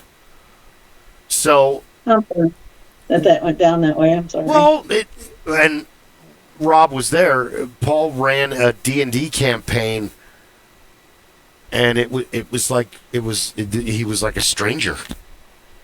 Yeah. It was like Simon Says with yelling. And after a while, I just stopped talking to him, and he kept on me. And in May, I got through Telegram. Oh, you're gonna fuck you. 35 years of friendship, and dude, I can't do this anymore. I can't because we went. I said, I get it. You don't have to justify yourself. It's fine. I thought you might have wanted to heard the background. Paul took kind of a hard turn. He did. Well, no, I'm not saying that I don't want to hear the story. I'm just saying you don't have to beat yourself up over it. Oh, no. In retrospect, Bill was there when Paul had his first cerebral injury. And so he saw the change in Paul in many ways it was night and day between how he had been previous to that incident and afterwards. He recovered, and he recovered pretty substantially. But there was a difference. And I am of the opinion that he probably had may have had multiple smaller incidents that happened as we saw a degradation. So that, in retrospect, you look back at it now, and of course, I go into work mode, reviewing all the medical side, and I think, okay, now I can see those. But when you're standing there, you don't think about it. You're not paying as much attention to it. You're looking for anything else that can describe and explain the circumstances other than, in this case, a medical condition that none of us has any power to oppose or support or correct in any way, shape, or form. If it's I said something wrong, I can correct. It's we misunderstood each other, we can correct that.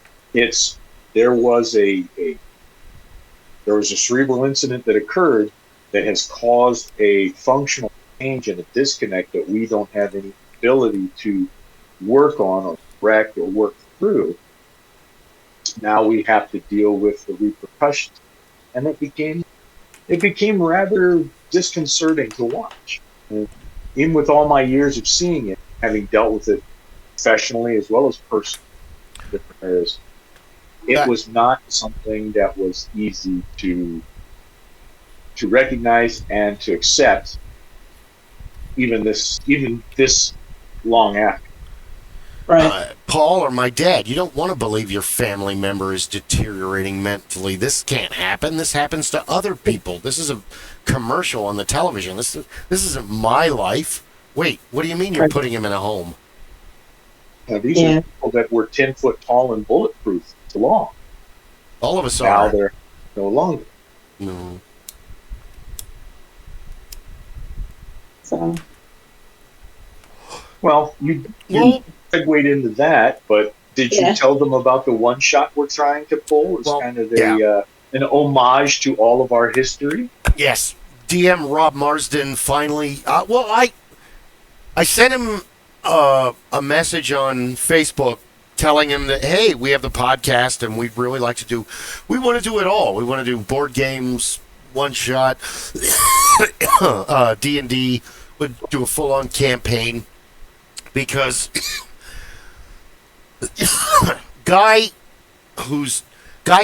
Ron's really busy and has to work. Chris has to work. Guy's super busy, but Guy wanted to do a automotive podcast years ago. Ron and I have known Guy since 6th grade, just to put things into perspective. So eventually, I want to do a cryptid. Dude, why don't we do geek culture? I'm already doing a haunted house podcast, and it's very limited because that's all you can talk about. But if you do geek culture, you can do board games and video games and role-playing games and things like that. So Rob Marsden has been, and oh crap, what's his beautiful wife's name? I can never remember her name. I feel so embarrassed. I know you've met her at one of Paul's Halloween parties. I miss Paul's. Let me make a disclaimer. I miss Paul's Halloween parties. I do not miss Paul's Halloween parties. Let me just clarify that. But I miss all the good times from the early 90s on, but I do not. That's the problem, and that's why I was asked not to come to the memorial, because I went to their house and told Kathy what was going on behind the scenes, and she's like, "You're fantastically angry about Paul. I don't think you should come to memorial.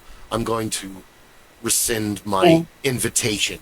I said, "I respect that," and yeah, probably because I kind of fucking hate him, for the past couple years, because I became emotional and a mental punching bag for all the shit that he couldn't. Anyway, so I do miss, dude. There were 1 year there was a couple thousand people there when he had it still at his parents' house in the early 90s. I know they were legendary. I never went to one. I know they were legendary. I thought you went to. I thought. I was never asked. Because I lived over here and you guys all lived over. I lived over on the west side. Everybody lived on the east side, so I was rarely asked anything. Yeah. The last one I went to, all the coffee boys were there. Yep, that's why. Yeah. That was an interesting. It was an interesting time. It was a nice evening, and we had some good times, inside and outside, and everything else. It was a good time. It was a nice evening. But part of the point of the one shot was we were all talking, and we all enjoyed tabletop gaming, and we got off on a tangent on it. We were talking about, we should try something like it.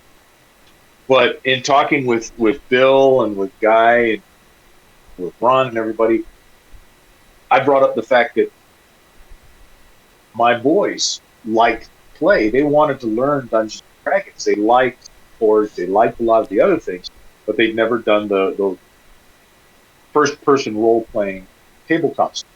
And they now have an interest in doing it. Yeah. And my older grandchildren are expressing an interest because they like the idea.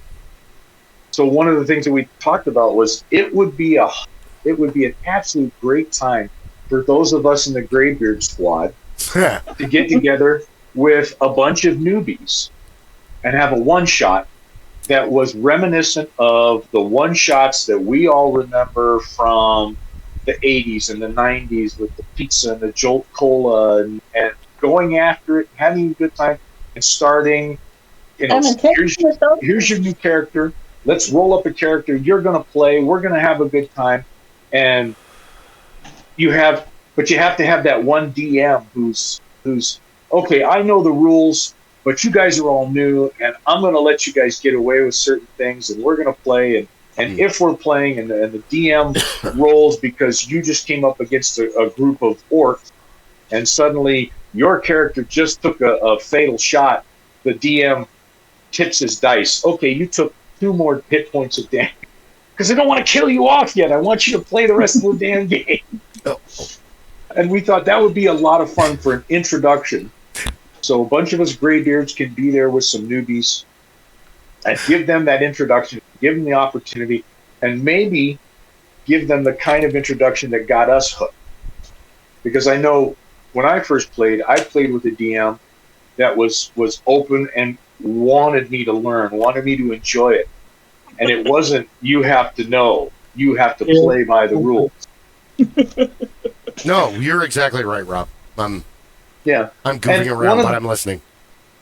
One of the blowbacks we had with Paul, which was unfortunate, Paul loved to build these elaborate campaigns. And he would spend a week or 2 or more building out the campaign. So we're going to get together on Sunday and we're going to play. And he's already got the whole thing figured out where he wants us to go and what we're going to run into. But he's got it played out for weeks in advance. And if we didn't follow what he was anticipating, if we went off script, it became very difficult for him. And that's why we had some really hard times the last time we played. Because Paul had gotten to that point to his mental where he couldn't play the happy DM. He couldn't take and roll with it. No. You're so correct, because it was just such a bizarre contrast as a player. He and Ron Hill wanted to play Shadowrun, and they had never played Shadowrun before, so I had my wife, because she and Cookie played Shadowrun, 5 years. Yeah. About 5 years we were playing the same game. We were meeting here every Friday and Saturday. Do you think we could start tonight? It's up to you. I would game every night if the world would let me. So, Ron, Christine had a problem in the beginning, like doing the whole leading the party thing, because Cookie kind of took command and went with it. And Paul just was kind of figuring out the world, but once Ron Hill figured out that this is Shadowrun, alignment doesn't exist. You don't get punished for the evil things you do. Ron's breaking arms and fingers and knuckles and legs to get information. Like, I created a monster. You're not like this at all in real life. Tell me this. No. How's your ankle now? Oh my God. Isn't that power for good and for evil? Yeah. That's when he's played. He's definitely the more geek. He plays DnD every other Friday. Quick rundown. Started in 89. First game was actually Robotech by Palladium.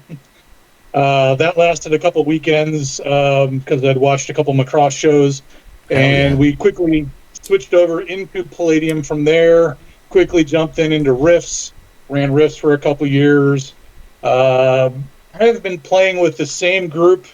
Let's see, four of our group have been together since '89 and are still in the group. We run a group of 7 of us, 6 playing in the GM.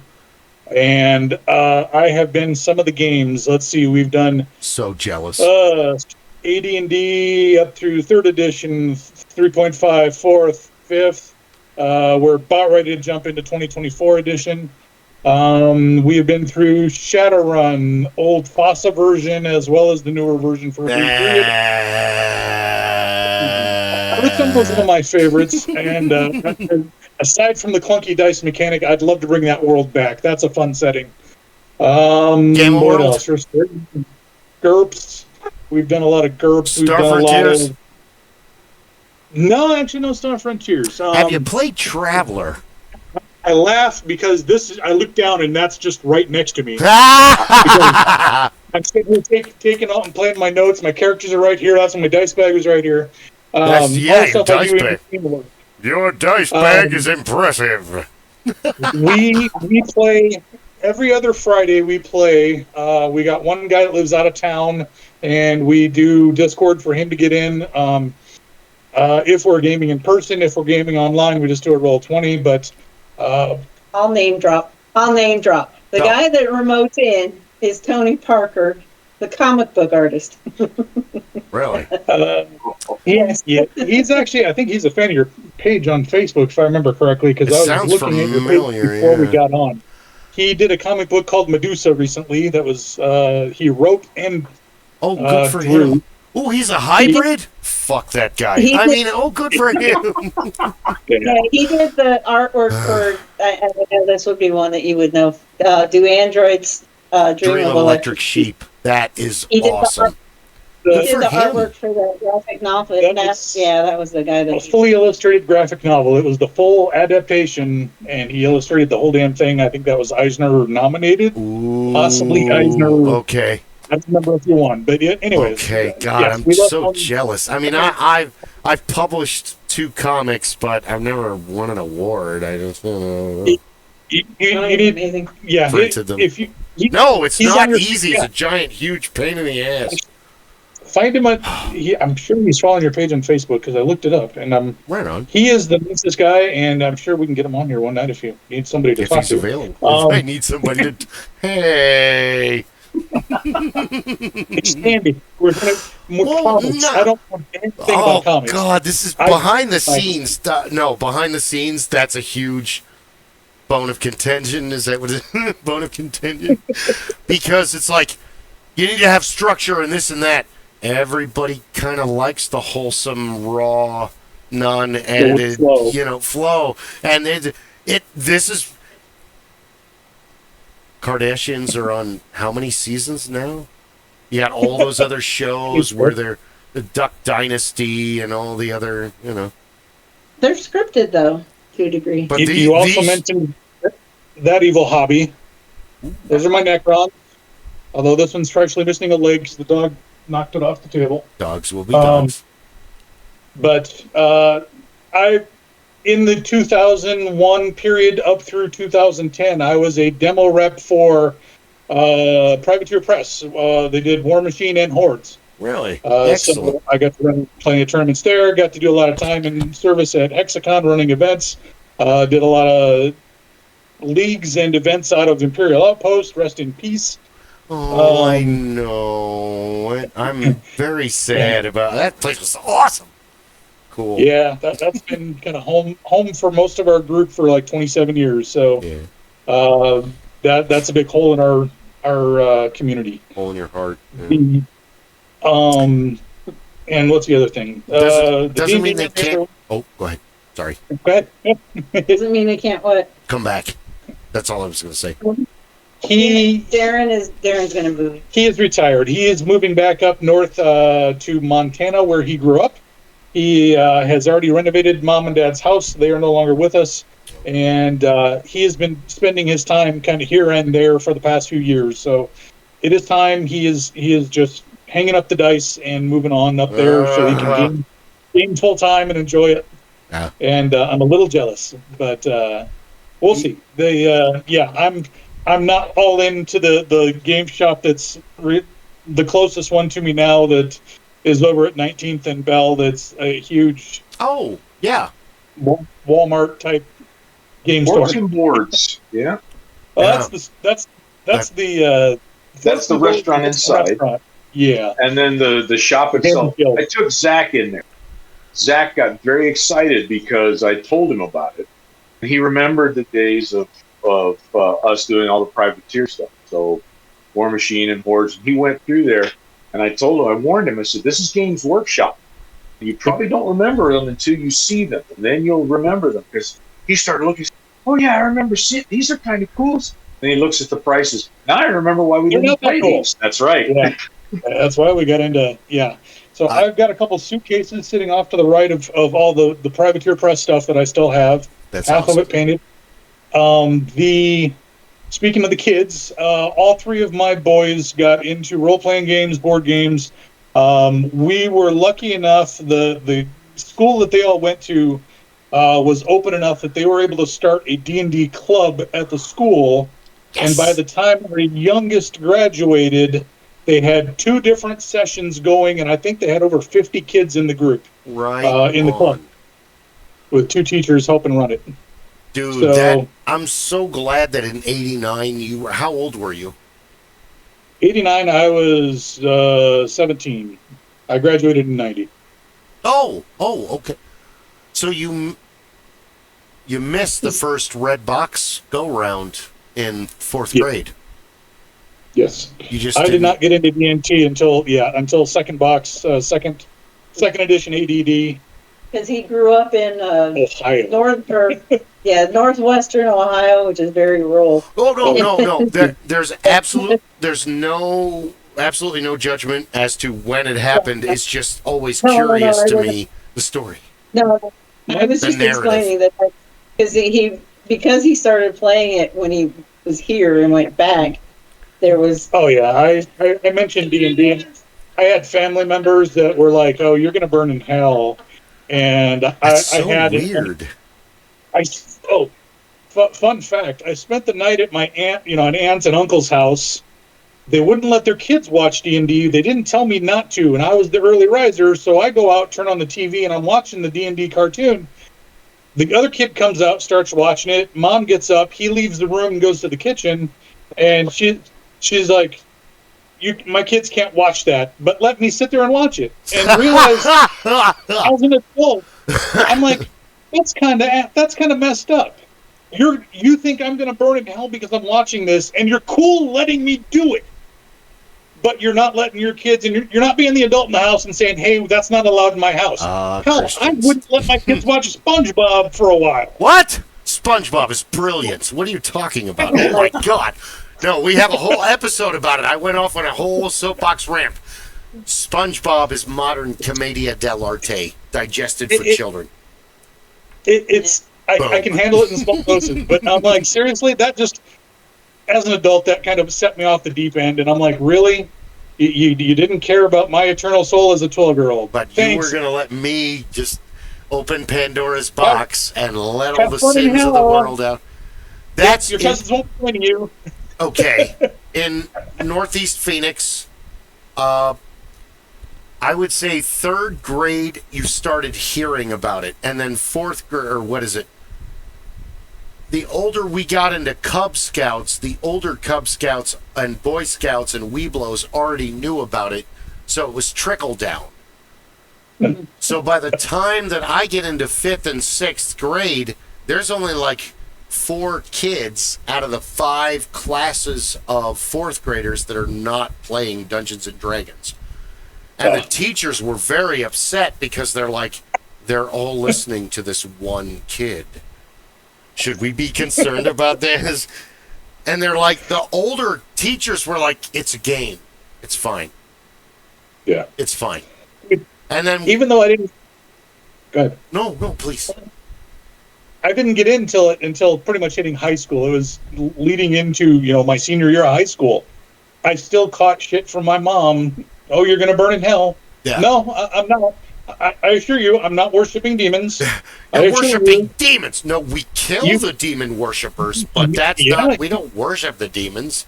You dragged me to a dozen types of churches in my childhood between you and Dad and the divorce, so I've had plenty of chances to understand religion, so I'm good. I'm protected. I'm not worshiping any of it. Or the answer from my engineer father, oh, absolutely not. Demon worshippers are worth far too many experience points. And the demons themselves, those experience points are over the moon. Why worship them when I could kill them? He's got a point. True. We don't join the evil. Join the evil. No good. That's only good money. That's not good experience. True. Right. Demons carry gold and gold and spells and all kinds of shit. I'm going after. Yep. I was just saying, old D&D and comic books. I was playing in the 70s. First edition? It's because you're older than he and I. Yeah. I was telling Bill and Ron that some of the first books that I picked up for D&D, I picked up at Radio Shack because they had the little stand-up, wire carts with all of the modules available at the Radio Shack store. So, yeah, and picked up my Fiend folios and my Traps and Traps 2, all of those. So, yeah, we had our own little group. 5th and 6th grade, we started playing. Got into high school, and we had a small club in high school. It was not an official club because it was, of all things, it was all of us orchestra kids. You band nerds! Yeah, okay. Well, you know. Yeah. Well, that's right. You were one too, weren't you? Okay. I played clarinet, saxophone, and guitar. Okay. Yeah. I played the stand-up bass because I was big enough to be able to carry the damn thing around. Because you're huge. Marching stand-up bass. Yeah, I'm only 5'10". My arm only goes so far out. Pick it up and play it like a guitar. That's probably awesome. could. No, it was weird because simultaneously you had all these older brothers teaching younger brothers about Dungeons and Dragons and all of like GURPS and Palladium and all of the, you know, what you have. And then I found out that a couple streets down there one day there was a yard sale on the weekend, and these people had owned a hobby store that they were retiring. So I got like Marvel Superheroes box set, the old original yellow box set, and it came with the Thing. He's around here. Oh, he's in the next room. The Thing miniature, and here's this $40 box set. They're like, $5. Dad, I need money. You know. Was that the old Face Rip edition, or was that before that? I can go get it in the other room when I come back from the bathroom, which I really have to go. So you guys, give me 5 minutes. I'll be right back. Bio break. Body break. That's what I had to do. That's funny. So yeah, I was playing with the kids in the neighborhood, and that was when I started doing the minis. Is that how you met David? I met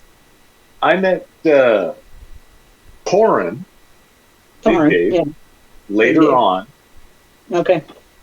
I actually met him, and through him I met Lunk and a bunch of others when I was in high school. In fact, it was just as I was getting ready to graduate from high school, because a buddy of mine, kid I grew up with, ran into some trouble with some people, and we put out the word that we needed some help, and I got connected to Torin and a group of miscreants that shall not be named. But basically it was all the folks that would have been, Lunk and Woody and all of those guys, and people that they held as, these are the guys that you only talk to when you really need something taken care of. Okay. Disappeared. Yeah. Yeah. So, and the funny thing was, that was the group that Torn was a part of, was the guys that could make things happen. I could see that. He always struck me as the type, okay, I'll bring the shovel and the tarp. Where are we going? Yeah, it's like the most popular meme now, or the thing on Facebook. Okay, I'm going to ask you to do something with me tonight, you can't ever ask me what we're doing or what's happening, and you can never talk about it again. All right, whose car are we taking? Nice. I remember that one of the old editions we played was Face Rip. Oh, you don't have your headset. Yeah. I remember one of the old versions we played, Face Rip, were the stats. I don't remember if it was that version or a newer one. It's percent. Sorry, Rob. I saw you were talking. I didn't mean to come in and steal all your thunder. This is like the basic one. I have the more advanced one, but you could play the superheroes or make your own, you know. Yep. Look, Captain Marvel the way she should be. Miss Marvel's not Miss Marvel, no. Anyway. Oh, is Monica Rambeau? Is it Monica Rambeau what Miss Marvel is supposed to be? Am I taking that correctly? From the movies? Yeah. Oh, okay, you didn't watch the movie. I don't know. I didn't watch the movies. I didn't care for that character. I thought Miss Marvel was a bit of an arrogant. Well, are you talking about like Brie Larson? Because she suffers from dude, she is super hot. Oh, never mind. She opened her mouth. Now she's a hag. Now it's Hagula Grumpus. I'm looking at who's. Are you talking about her as just in general, or are you talking about her in general? Yeah. Oh, okay. She's not so but her portrayal of Miss Marvel was just. She was better in Scott Pilgrim. Playing a stuck-up lead singer. Miss Marvel or Captain Marvel? I'm talking about Captain Marvel, the blonde. Captain. The blonde. Yeah, the blonde. Yeah. Brie Larson. Isn't her name Brie Larson? Okay. Pilgrim, yeah. Yeah. She was his ex-girlfriend that was the lead singer. And she was dating the guy that... Yes. She was dating... Now she's moved on and was dating the bass singer of her band, or the bass player of her band, who was Superman in another movie. And he also beat up Captain America. Beat up Captain America. Well, that's kind of a long list if you think about the movie. A lot of people beat up Captain America. He beat up Papa Marvel, yeah. Yeah. Kind of bent her up like a pretzel. No, that's... It's okay. Well, no, it's the... I didn't care for the movies. You didn't care for the what? I didn't care for the movies. I thought they were terrible. I haven't seen it yet. I'm so behind on my Marvel movies. I don't have the money to go see them in the theater, and I can't catch up on, Netflix is the only... I hate the future. Everything's fucking pay-per-view. Yeah. Just join HBO this and Amazon... Oh, well, sorry, go ahead. That's how cable started, though. Everything was pay-per-view. Only the exciting shit should be pay-per-view, like a boxing match or an execution. Yeah. Those should be pay-per-view. Everything else should be you pay a monthly fee and you give dogs their medicine. Yeah, but that's how cable started though, because I remember that we bought. What did we paid for a weekend for Friday the 13th when I was like 12, something like that. When that movie came out. Yeah. My sister's friends were all. My friend and I were like, "Yeah, this isn't scary. You know when he's going to jump out because of the music and you know what I mean? We saw everything happen as it was going to happen, and you would have had nothing surprising except for the very end. You would have so much fun working at a haunt. Yes, you're exactly right on all those things. I can't scare people though. Yes, you can. Yes, you can. I cannot. I felt guilty when we had a headless horseman air blown thingy in our front yard, and the little kid just freaked out. I can't scare little kids. I should say that way. No, hold on. Kids are an easy mark, and I refuse to scare them. I would rather teach. No. Okay. I'm saying 98. I refuse to scare children, and it's effortless. Yeah. They're already terrified. It's not. From 98 to 2015, anytime Okay, I'm a dad, and it would enrage me when people would be coming. You paid $23 to come in here for 20, 30 minutes, and you brought your 5-year-old, and the child is just screaming, and the dad's like, no, dude, this isn't fucking funny. This is, so anytime a kid came into my room, you don't get a show, you get a lesson. I immediately drop character. Oh, hey, don't be scared. Remember, this is all makeup. Look, it's all makeup. And I literally, if I had a prop in my room, I would let the child hit the button or step on the, if it was sometimes it's a pedal like a guitar.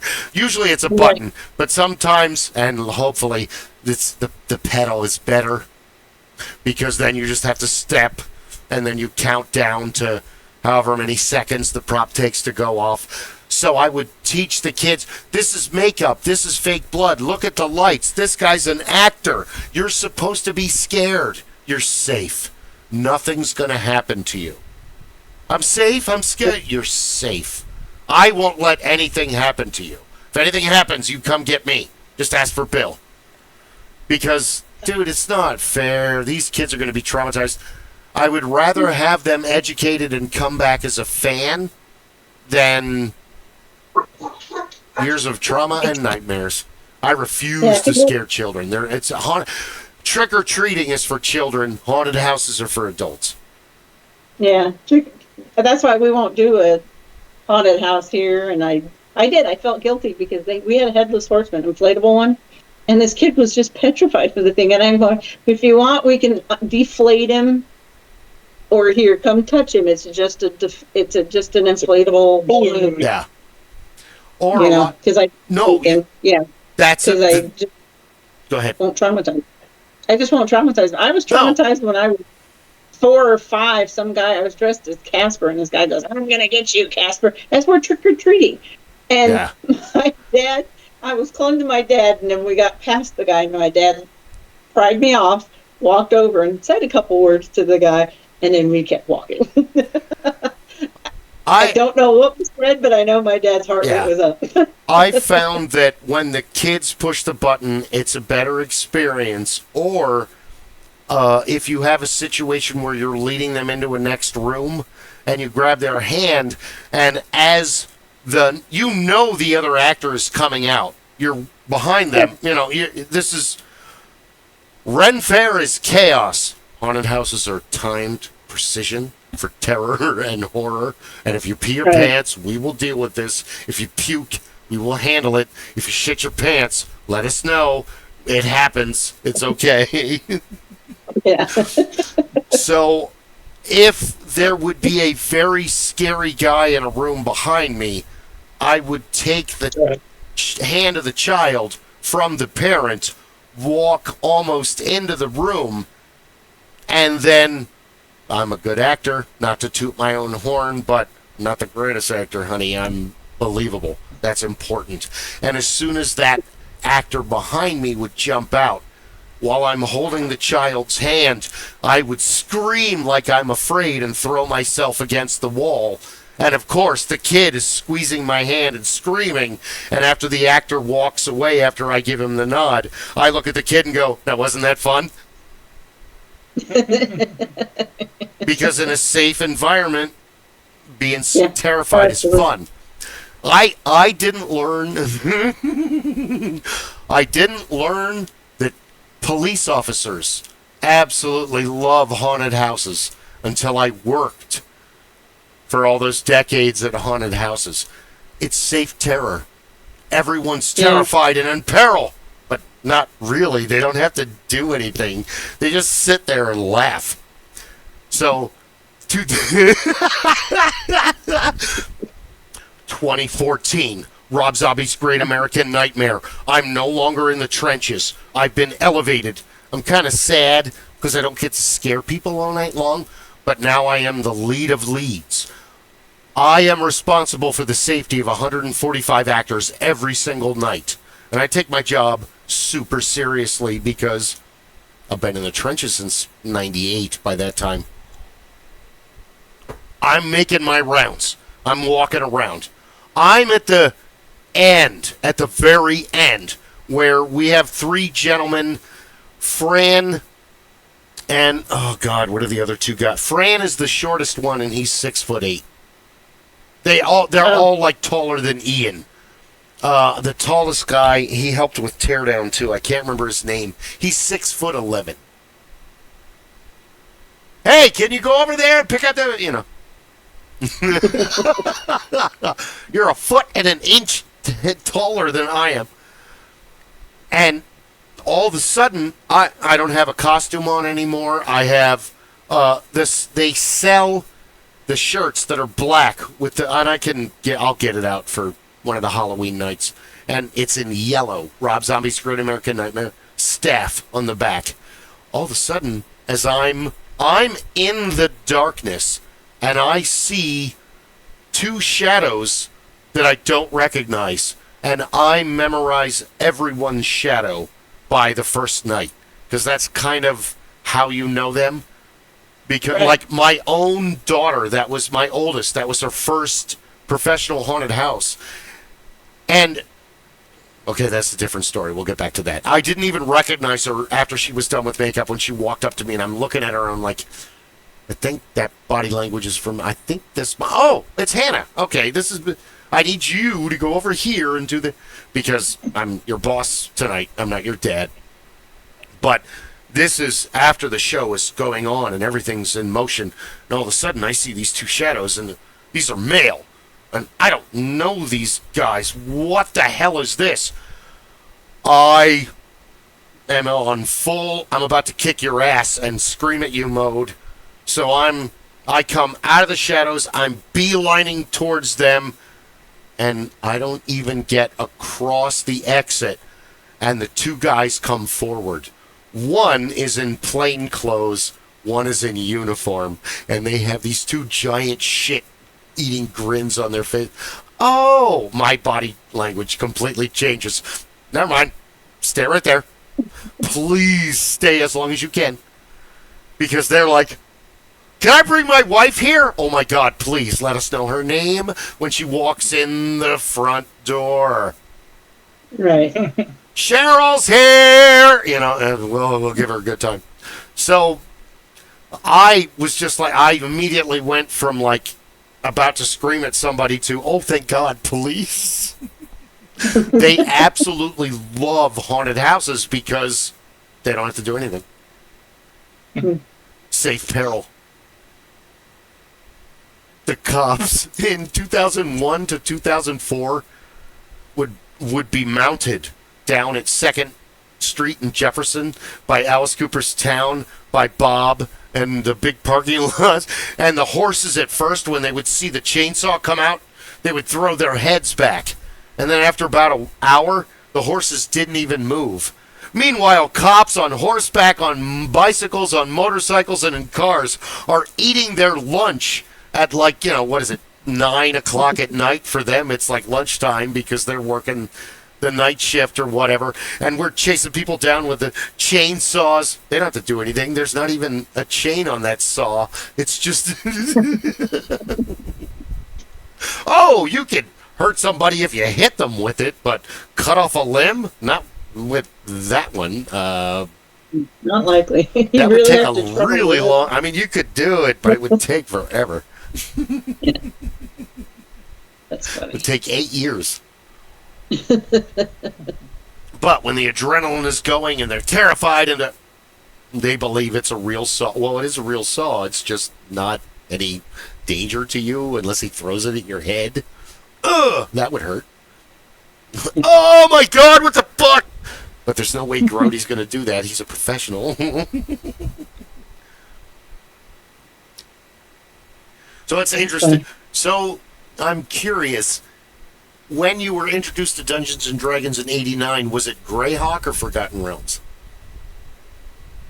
Well, we kind of went through Palladium first. Let's see. We didn't get into that for a couple years, actually. AD&D, it was more of a homebrewed world. I don't remember specifically getting Greyhawk. I actually started reading a little bit of fiction before we got to getting into any of those Go ahead. settings. Say your list. As far as what I read? Lord of the Rings. You guys already talked about that. Oh, yeah, we read Lord of the Rings. What was the one we really liked? Del Toro Quest kind of took me... I expected full-on kids novel, and Del Toro Quest took me on quite the fun journey. It was 8 books that we ended up buying it in a 2-book form, but it was pretty darn fun. I read a lot of Fifth Age was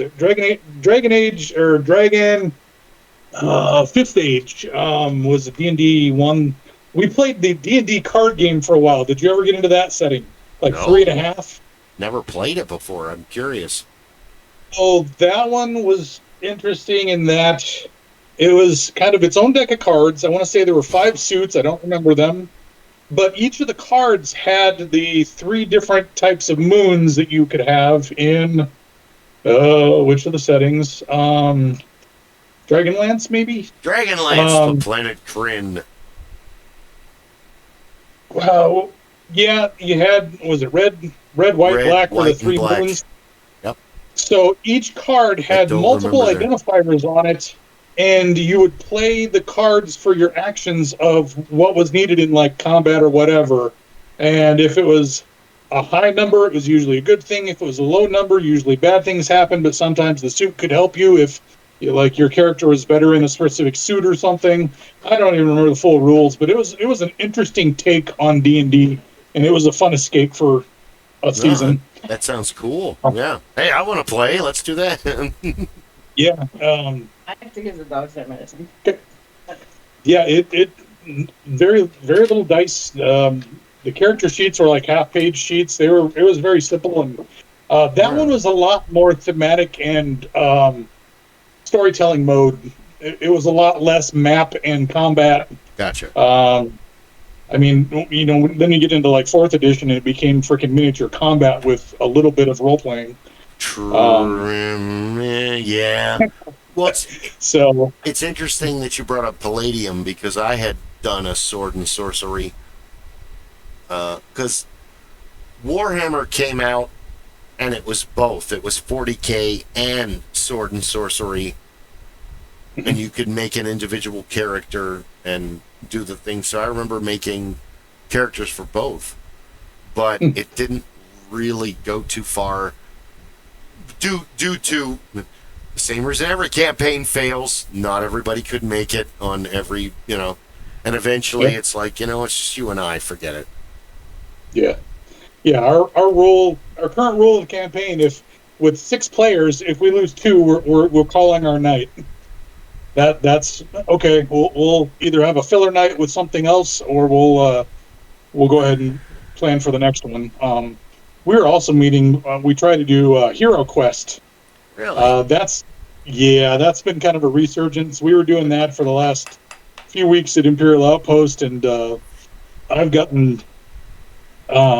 a set of that myself, and seeing the box set and the reprints and everything, and we found some really good deals on some used copies of that we were buying and reselling because they were coming out at such a good deal. And those are $50+ boxes. Some people buying for $100 on eBay. Yeah, if you can get one in decent condition. So, a little bit of a used market. But I got to the point where I kept hating looking down at plastic minis. Of course, I say that, and I can't find the one mini that I still have to paint from the group. Plastic, lead, minis are minis. Paper. Yeah. I ended up just in the last few weeks, I've trying to get in a kick where I'm painting more. So I've been getting out airbrushes, trying to prime, trying to knock out. So all the bad guys in my box set are now painted. Well, but let us know what your YouTube channel is. We'll post it. And that's too much effort. What? You just put your phone and you press record and you paint and boom, you're done. Yeah. Nah. Can't do that. No. Okay, fine. No. Plus, my oldest, his painting skills so far surpass mine. My stuff is just very much slop compared to what he does nowadays. So, all right, get him to teach you. Yeah. That's where that's at. That's the real height of not only humility but also education. Is sometimes your kids know more than you do, and that way it's time to. My father was hard at that first, and then really embraced it later. Where dude, of course you're gonna know more than me. I'm already behind you because I've already just known this. Yeah. And did you ever play Paranoia? I didn't. A couple of guys in the group have it. I have not played it. We did a couple Arkham horrors. We did a couple Mutants and Masterminds. Oh, yeah, okay. Call of Cthulhu. What was it Mutants and Masterminds? No, D20 Horror or Modern Horror, something. Palladium did a horror one, and the intro adventure at the back of that was you're all playing 13-year-old girls, and we ran that adventure. That's terrifying. In high school, and it was like, it's giving you the whole format. Name some super hunky actor at the time. So like we're all like, Johnny Depp does this, and blah blah blah. Brad Pitt. And we're summoning the horror that turns into Johnny Depp. It's like Witches of Eastwick. Oh, it was so terrible, but yet that's the shit we still remember. We will still, like, if somebody starts it, call Raby, beware the Thuho hunks. It's some stupid chant like that that is literally straight out of 1991. Dude, you're way ahead. I can't. No, sorry, I don't mean to.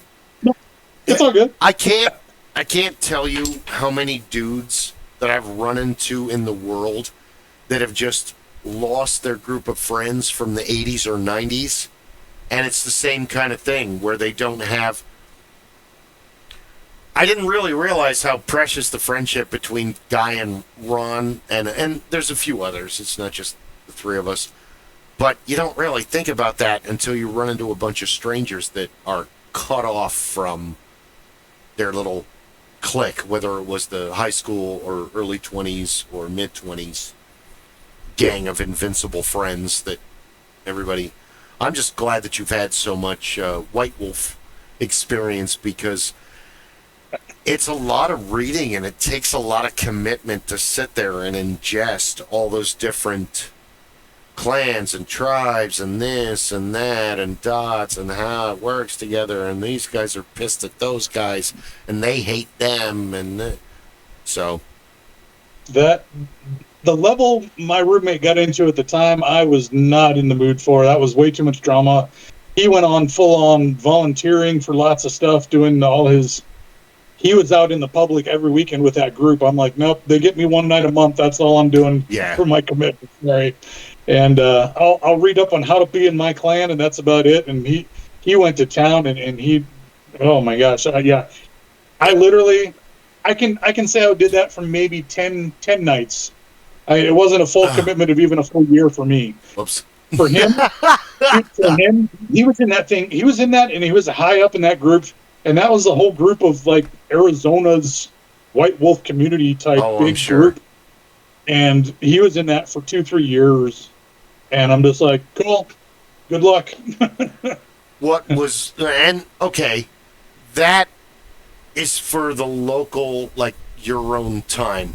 So here's what I learned, and hopefully Jason Barth will be on the show at one point, because he's an amazing artist and actor, and he's started juggling with me in the very beginning. He's one of the original members of my group, but he went into the... I had a lot of friends that went into the Army, the Air Force, and the Navy, and the Marines, and they're like, I'm not going to use my gaming stuff. Here you go. So recently I had to divide all that shit up, and each one of my kids got like an 18-gallon tub of stuff from the 80s and the 90s. Yep. But what was interesting, and what Jason taught me about, and then I asked other guys that were in the service, they're out there in the barracks, on the base, all the time. They have nothing else to do but drink, and they played role-playing games. They reenacted they made a Karen out there in the Marines where they set a bonfire. They're pretending to be werewolves running around naked all night in California. Like, Jesus Christ. Okay, well, I guess this is a male bonding experience. Okay. So, yeah. I don't know if they were naked. I added that part. Okay. We kind of joke about that every time we play. I mean, if we weren't every couple weeks getting out of our own heads and going and slaying whatever in fiction, we'd be in a lot deeper places otherwise mentally, and it's much easier to exercise those demons and deal with it somewhat unrealistically. Well, it's interesting that you have guys that are football guys or hockey guys, and that's their escape.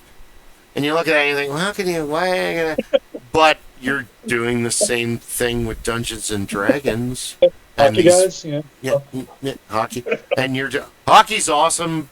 Hockey's the best one because not only do you have to have all of the skills of football and soccer and basketball, you're on blades, on the ice, on the fucking ice. You're wearing knives on your feet. You can kill anybody else on that field right now. Yeah, like Happy Gilmore. I'm the first guy that took my skate off and tried to stab somebody. Nobody else has ever tried to do that. I love that movie.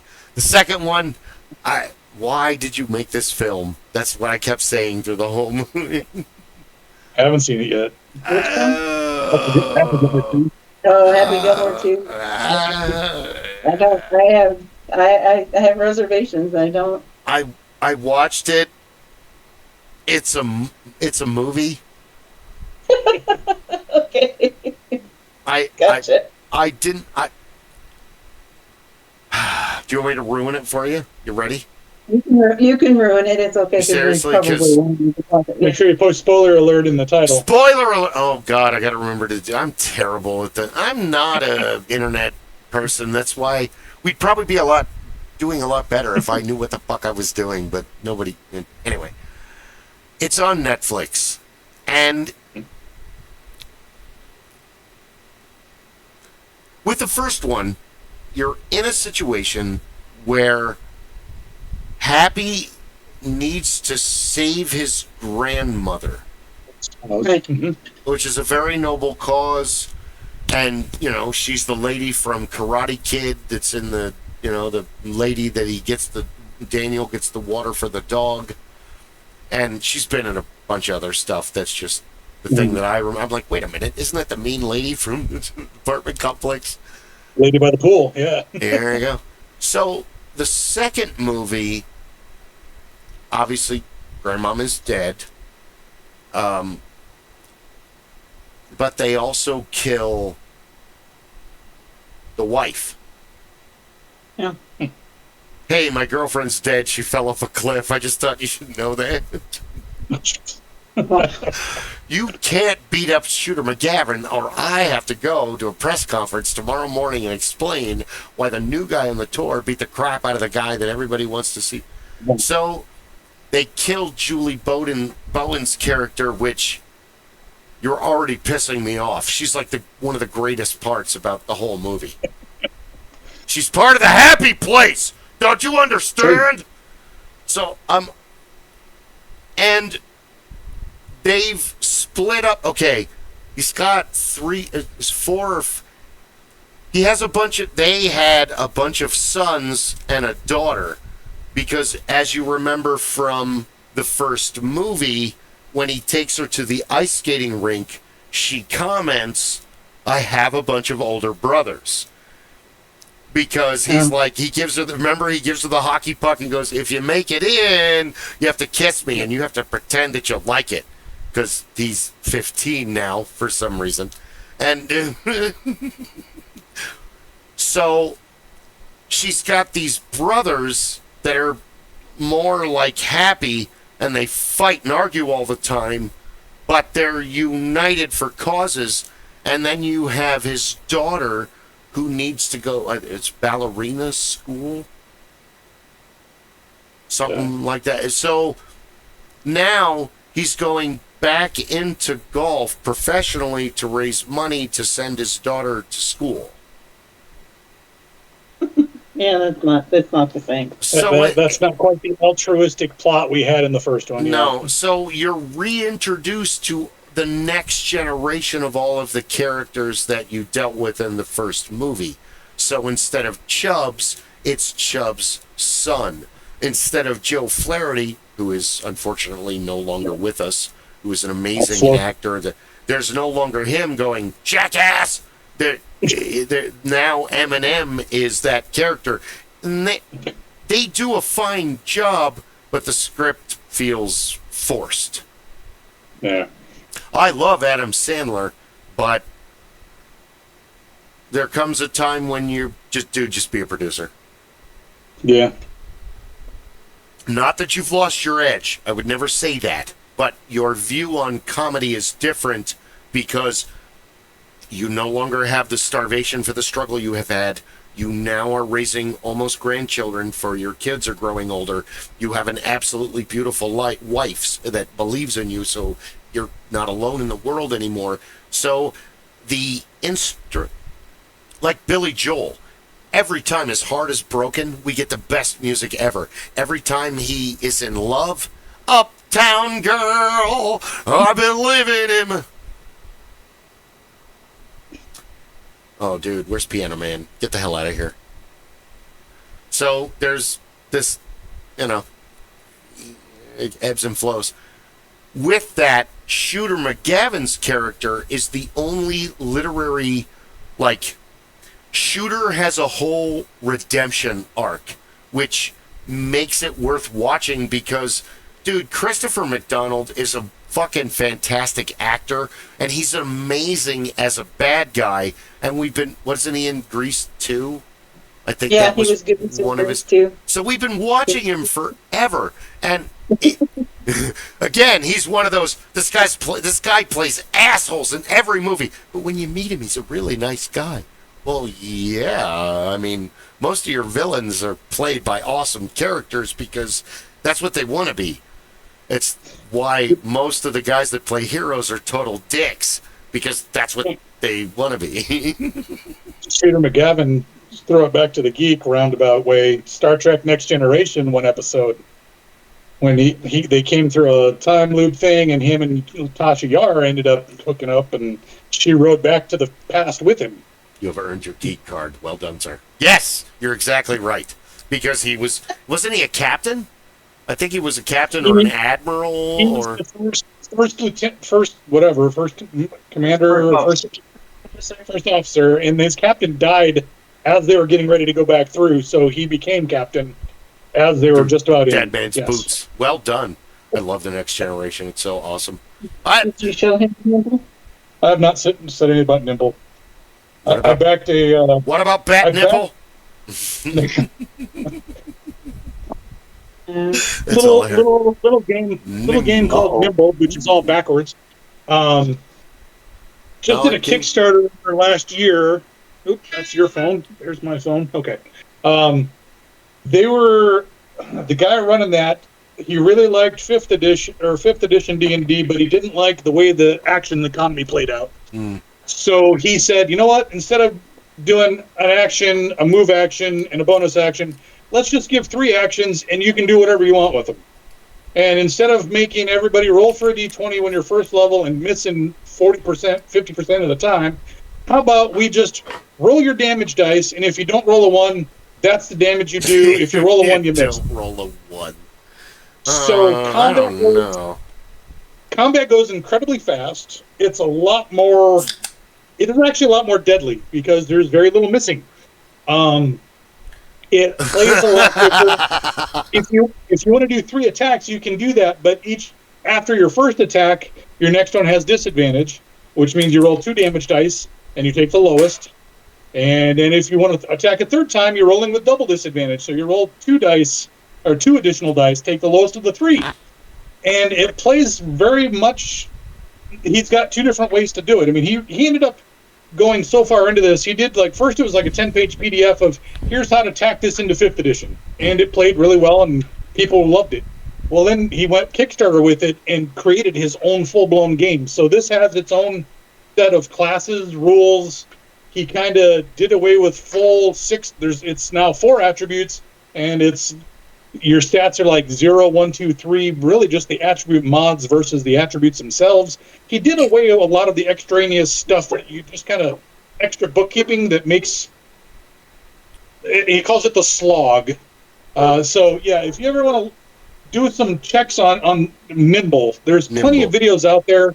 A lot of guys have tested it. I mean, for the last year, there's just been a ton of people trying out test videos of it. The box set finally came out. That shipped to me about 3-4 weeks ago, and I was lucky enough to help create some of the rules for the Berserker, the Barbarian class. So I'm happy that my name appears in there as a thanks to. We're in the presence of royalty, and we didn't even know it, Rob. Look at that. Punching that geek card even more. Damn right, sir. Bill, you gotta send that card out now. You gotta get them out there.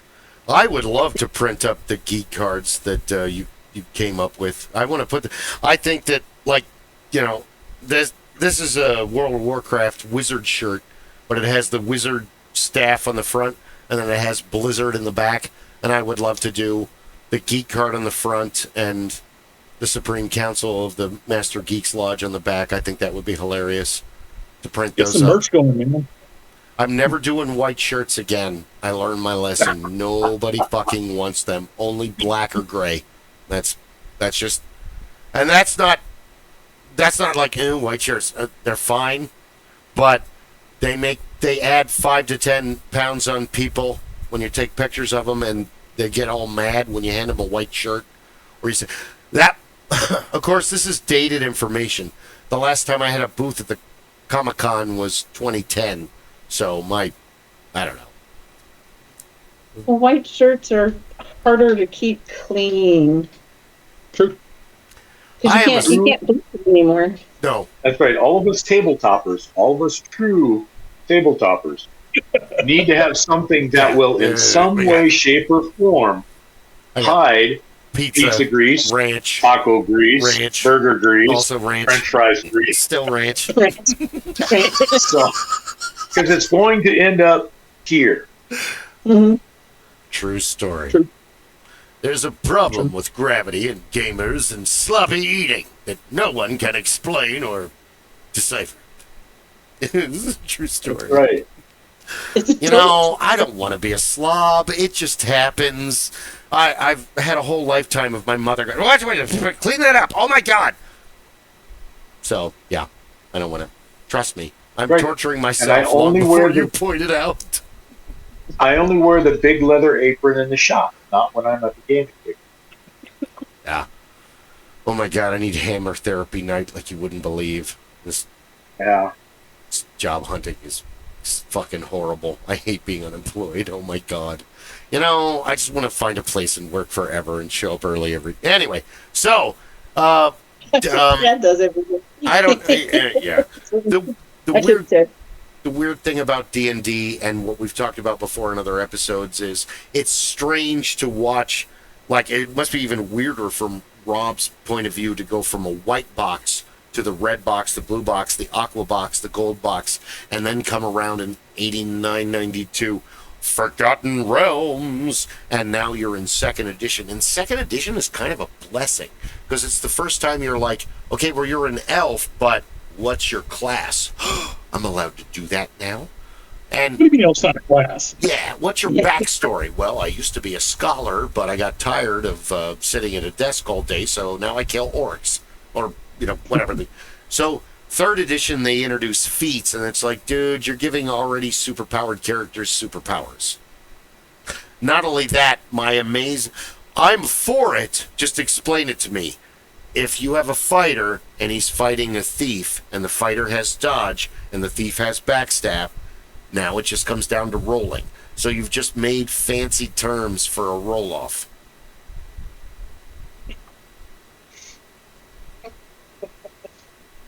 So why do you need 4th and 5th edition? Not much changes, really.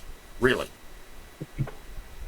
I mean, Correct me if I'm wrong. I'm not the smartest guy in the room. Trust me. I'm not the smartest guy. Because I want a dragonborn halfling with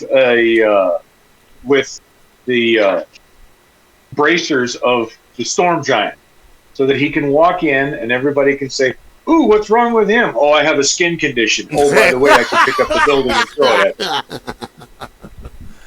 you." I'm barely handling half orcs. The whole dragonborn thing still kind of pisses me off because it's like, why don't you just be half giant? What the fuck? When I did it, I had fun with it because the second I saw it, I put down on my character, I said that he doesn't tell anybody he's dragonborn. He tells everybody that he has plaque psoriasis. I'm sorry. That's mean and funny. And so you're always looking for an apothecary. We know a lot of people with plaque psoriasis. This is not a jab. We do care about them. Sorry. I haven't, so I get it. No, okay. It's a fair assumption. It's a fair assumption. Okay. Jump in. Help us out, honey. Oh, my God. It's a fair assumption. That was the proper way to describe someone who is dragonborn. If it was visible, no, it's just plaque psoriasis. You're on a quest to find the perfect ointment. That's right. I need an apothecary. Paul and I need them now. I learned all about it through Paul because he suffered from it a lot, and he complained incessantly about how painful and annoying it was. And oh my God, I'm sorry. I'm terribly sorry you have to go through this. Mine never got so bad on the skin. It would go on the back of in my scalp, mostly in the back of my neck and stuff. So it was like I had really bad dandruff, but it wasn't dandruff. Because it was like chunks of my scalp was coming off, not, and then my elbows, you could use them to sand paper, if you remember correctly. You used to be able to sand things, my elbows, but now that I'm on Humira, I don't have to do that anymore. So it's interesting. But mine developed into arthritis, so I now have psoriatic arthritis. Oh my God, I'm sorry. Which is probably just as painful as the skin condition. Now, I would watch Paul have flare-ups, and when he got older, he just started shaving his head because it was easier to just deal with the psoriasis, because his whole head was like, "Are you all right?" No, it's just that. Oh, okay, dude. I mean, maybe we should clean this up. Oh my God. Yeah, it's part of the body and being a human. No. There's medication. I don't understand why he never got on any. Well, they got better when Paul Humira didn't want to take medication. What are you, shocked? No. Boy, take this. Fuck that. I'm not taking that shit. You're a cunt. Go away. Okay. I can totally hear the gun. Yeah, it made my life so much better. The Remicade was the best, but that's when I realized that milk was the catalyst for a lot of my things. I'm allergic to milk. And when I was on Remicade, my neck swelled up. I looked like I had like a donut ring around my. I mean, I know I'm heavy, but it right here, it stuck out about an inch, right along in here. And every time I'd lay down, it would come up. It would come up. It wasn't though. It was my entire neck. It wasn't just. Yeah, it was. I'm no doctor. Allergic reaction. It was an allergic reaction to the milk, because the Remicade was curing everything else, but it couldn't quite get that one. And the Humira actually helps with the allergy too, but I still have to every once in a while take Benadryl or Claritin. Well, I'm being there every day almost, and the constant back and forth where Paul wanted to go out and exercise, and Kathy, and anyway. 2002, Christine gives birth to youngest child. For 6.5 months, 6 months, fill in for Christine at AFL, Affiliated Forensic Laboratory. So I'm working at the crime lab for 6 months, and it was fucking awesome. But one morning, Kathy's not here. Bill is very late, and Bill walks in and he looks at me, and his expression is stunned. He's like, "Bill, I didn't think you'd be here." What do you mean? Why would you not think I would be here? Well, Paul. What? You didn't hear? I didn't hear what? What are you talking about, sir? Oh, Paul's had an aneurysm last night. He's at the bariatric medical. I didn't hear any of this. So, okay, let me give you the breakdown for everything that happened behind the scenes. I'm at Central and Thomas at the Bank of America building. I immediately go into panic because I didn't know one of my best friends. I would freak out the same way if Ron was in peril or Rob or, So he tells me, yeah, he's right down the street. He's at the baroneurological thing. Kathy's there and his family's there. Go home, dude. Go, go, go, go. I'm like, oh my God. So I get down. I race over there. I get there. Kathy's not there, but Nadia, Paul's aunt, and Dwayne, Paul's uncle, are there. Nadia is Paul's father's sister, for reference, for those following along at home. So, like and subscribe. We need your subscription. So, Paul had an aneurysm very early in the morning. Oh my God, oh my God. They finally let me in, and Kathy is in the room with Paul. Paul has a tube in his head. His eyes are taped shut. They have him tied. Well, one side is tied. I think one side was handcuffed to the gurney. And he is just lying there. And when I walk up and started talking, he sat up, but he couldn't open his eyes or respond because he was intubated. Mm-hmm. So it was just him kind of sitting up and laying back as Kathy and I talked to him. Oh my God, oh my God, oh my God. This is like a movie. It's like science fiction. So after we talked to him for a while and they're like, okay, you're upsetting him, you gotta go. Okay, oh my God, I don't want to upset him. Let's go.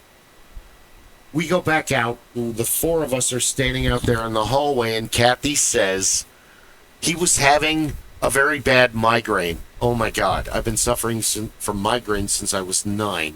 So I exactly know what this level of pain is like. I hate them. Yeah. I wouldn't wish them on my worst enemy.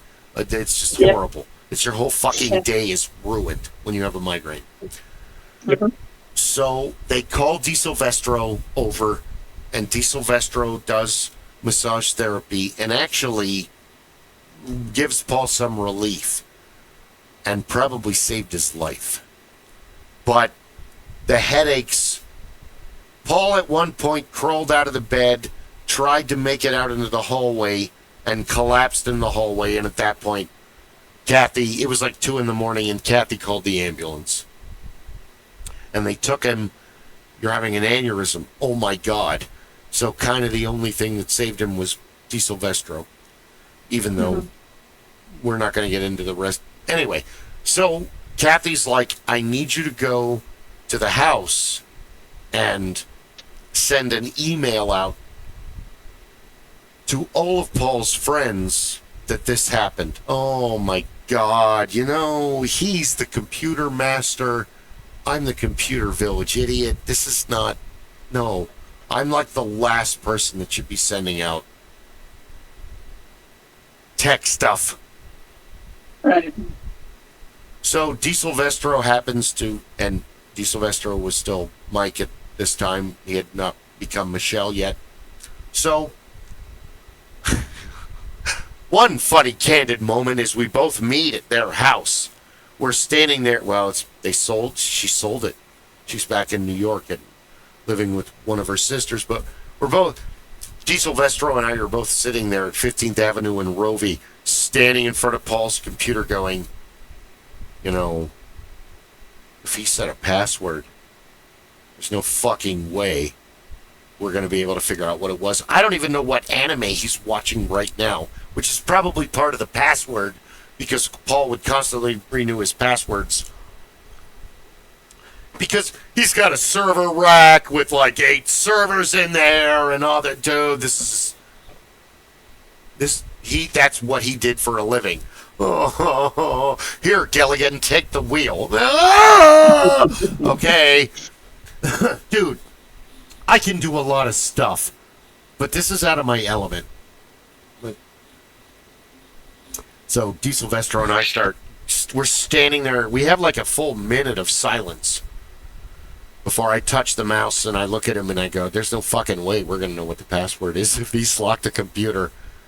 And D. Silvestro's just like, I know. I move the mouse. Oh, thank God. Okay, inbox. Everyone. Paul has had an aneurysm, blah, blah, blah, blah, blah, blah. Oh, my God, thank God he didn't lock this. Oh. I was having an aneurysm, worried about having an aneurysm. So we send the message out to everybody, and he's there for a while. And Paul has to learn how to walk, learn how to talk, learn how to... He's not the same, and they give him 5 to 10 years to live, because with any aneurysm, you've got you've done major oxygen depreciation to the brain. Mm-hmm.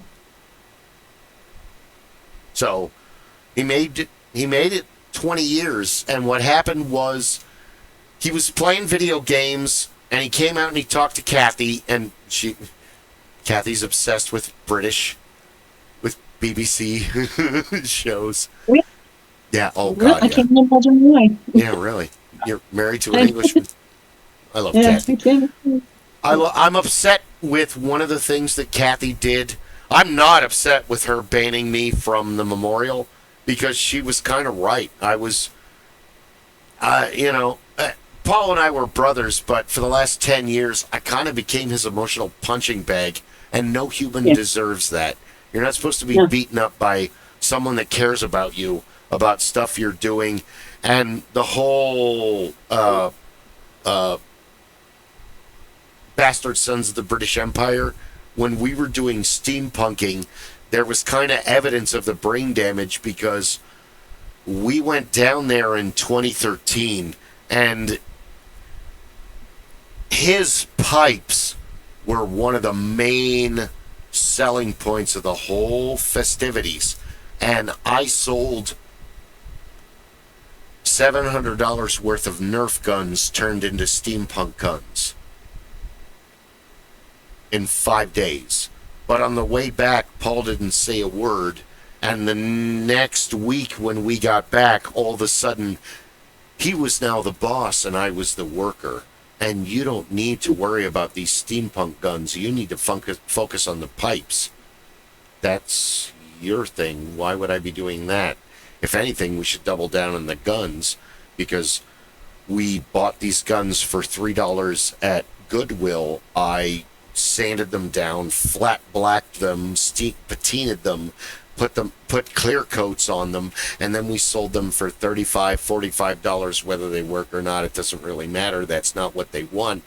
And that became extremely lucrative. And then on top of that, at one point, there was this one guy who ended up being extremely toxic, but his children kept coming back to Paul and saying, we don't have holsters. We need holsters. Well, I'm sorry, you're just going to have to carry the gun. After about the third time these kids came back, Paul went, all right, give me your guns. And then he made a rudimentary strap holster with snaps to fit on your belt. And he told them, you cannot quick draw with this, but it will take it out of your hand.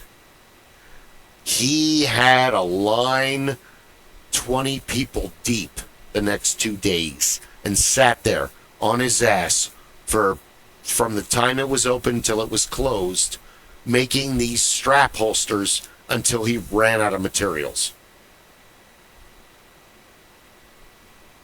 When we got back in Phoenix on Monday, all of a sudden it became, you're going to do all the work and I'm the boss. No, dude, that's not what we're about. You're going to make the pipes. I'm going to make the guns. We're going to go to the next convention. There's plenty of steampunk conventions all around the world. Right. Then it kind of fell apart because I would get there and we would work really hard for one day, but then he would be an absolute jackass for like the next couple months. So I didn't want to go over there and spend 5 hours in the garage in the heat of Arizona painting and sanding and doing all that crap. I mean, yeah, we had really good times, but after that convention, I became an employee. I was no longer a best friend. Dude, that's not cool. This is a partnership. I don't work for you. Whoa. Well, I put up the money from... You put up the money for our booth. Then when we got there, I negotiated the fact that the other booths weren't... The one guy wasn't going to be there, and then the other people were just a bunch of teenage girls. So I negotiated with them, and for the... I basically gave us like 4 tables out of the one table we bought. Because I'm a schmoozer, that's what I do. But that's, Yeah. I only left the booth to go and hit my one-hitter and use the restroom. And I shopped twice. Other than that, getting me at a convention, I'm not going to leave the booth unless you want me to stand in front of it. And that's Ren Fair, that's Haunted House, that's all the things I've done where I've always, vaudevillians are in the family. We're like that. We're showmen. So, yeah, I sold almost $900 worth of garbage in 2013 in Tucson at Wild Wild West Con. I can't wait to go back. I have a bunch.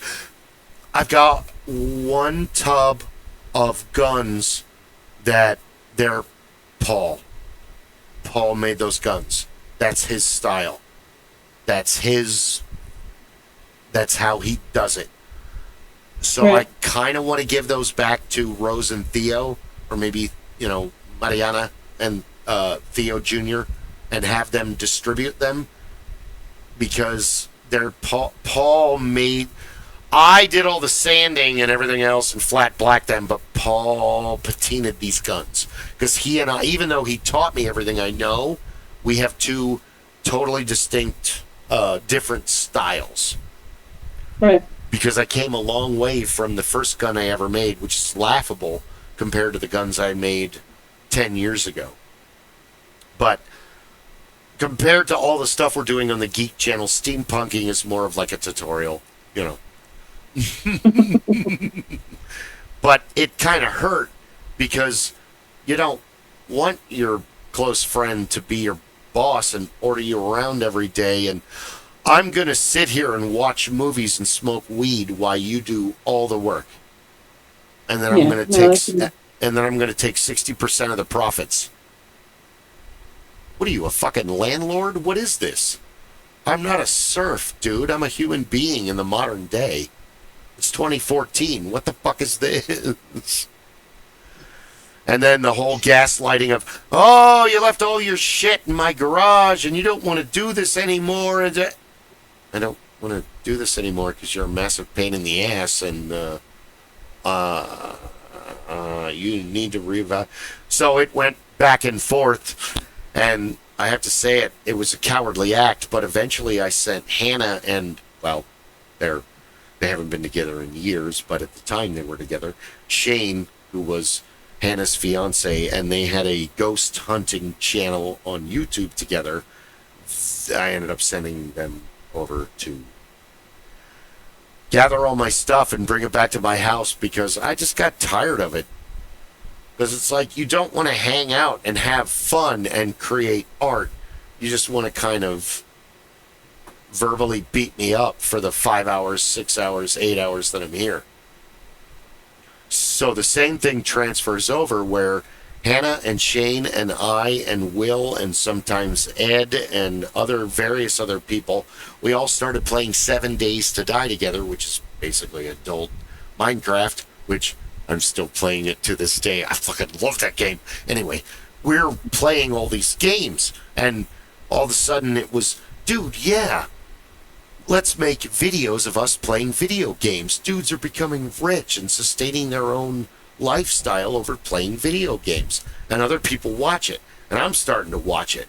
So I had to eat crow. I had to go to my children and go, Dad was wrong. I gave you guys so much shit about watching other people playing video games when you should be playing video games. I understand now. And not only do I understand, I'm making my own now. So Dad is a full-on hypocrite, but this is learning in a way, because cash money. It's not happening yet, but one day. So Paul and I and Will and Hannah and Shane and Ed and Dwayne and several other people, we all started making videos. And dude, oh no, we lost Rob! Rob! He's heard this story a million times, it doesn't matter. So, all of a sudden one day I went onto the thing and all the videos were gone. Dude, what the fuck? Texting him, messaging him. Oh, thank God. Okay, you're back. Maybe you were right, what you said in the very beginning of tonight, where the, also, how are you doing? You are the timekeeper of the podcast. We are rapidly approaching my pumpkin hour. So, long story short, Paul looked in the mirror like the first Never-Ending Story movie, and he didn't like what he saw. I'm a real dick. Yeah. Well, yeah, that's part of your personality. It's also one of your endearing. You're John Lennon in our group, dude. We need an asshole. Somebody has to tell the waitress the potatoes were forgotten. And he didn't like that so well. So hopefully you guys are want to be joining one-offs and board games and video games and tabletop. Ed and I play Fallout 76. I play a lot of 7 Days to Die. I've recently discovered Black Desert and Evil West. I'm open to anything. I don't give a shit. I don't care.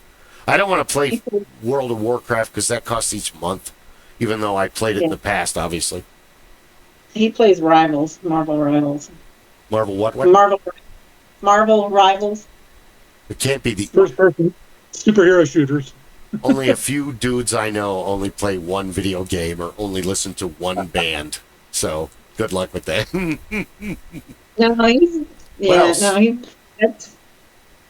the only one that play. I just play Kingdom Hearts. That's all I ever do. The Forest? Kingdom Hearts. No. I'm just going to name. Oh. No. Through so many years and so many friends, so many different people play. Dude, I don't care what the game is. Let's just play. We'll all make jokes. We'll have a good time. We used to do it Tuesday night Neverwinter with half the guys I play D&D with, but that all kind of fell apart a year or two ago. Path of Exile? Path of Exile is what Diablo 3 should have been. Okay. And it's free! Free! Free is the best spice. It makes every video game and every food taste way better. Yeah. That's my opinion. The best four-letter word. Best four-letter word. It really is. Sure. I mean, four-letter words are fun, don't get me wrong. No, I don't know. Okay, free is tied with cunt. Those are my two favorite four-letter... Been calling a lot of people that lately. Yeah. People are sensitive. They've gotten all wimpy lately. What do you want from me? Do you guys have a YouTube channel or Twitch or Kick or what are all the Rumble? Or I have a Rumble channel, a YouTube channel. Twitch. We're streaming live on Twitch now. I only have like 17 followers. Twitch is weird. So is Rumble. I have like 64 Rumble followers, but most of them are bots that just leave these horrible messages about your videos are awesome, but they could be better. Dude, fuck you. I don't even know you. Yeah, I don't even know you, jackass. What is this? So. Nope. We're just mundanes. We don't broadcast our lives too much. Oh, no. Well, we'll change that for you. Don't worry. Hey, I've worked. The best was long ago. We had another YouTube channel we had another podcast before this one, and the one guy who we're no longer affiliated. When are we gonna start making money? Well, you tell me. I've been a YouTube personality for 3 fucking years already, and I haven't seen shit. I only have now I've got like 540 subscribers.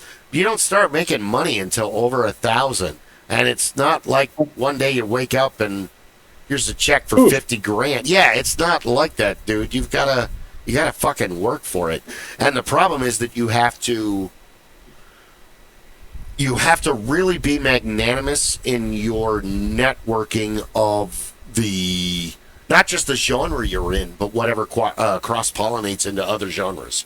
Like, let's say you're into D&D, but you also have to talk to Skyrim people because, well, Elder Scrolls, World of Warcraft, EverQuest, all of that is D&D, man. Like Wizardry. Remember Wizardry way back in the day? The 80s? No? The old school computer games. Yeah. No? Okay, never mind. Sorry. I put, the only thing I ever played on like Atari was Asteroids. No, I was going like Ultima 1, Bard's Tale, Wizardry, like the old school, very beginning of D&D on computers. We didn't have a computer until the 80s.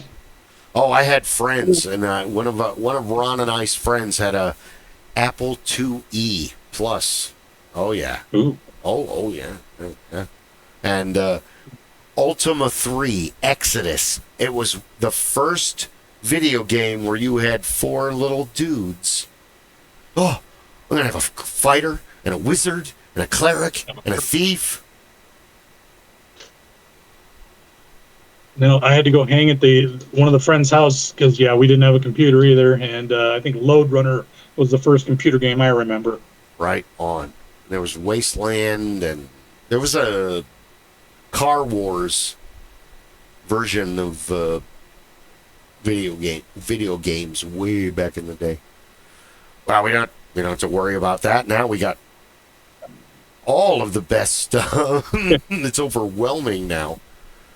Play games better than that on your phone. Hopefully you two are going to be up for board games and role-playing games. We'll try. Yeah. Excellent. That's all I need. A mild yes. A soft yes on Thursday. Soft yes. I'm a soft yes. Yeah, Okay. Absolutely.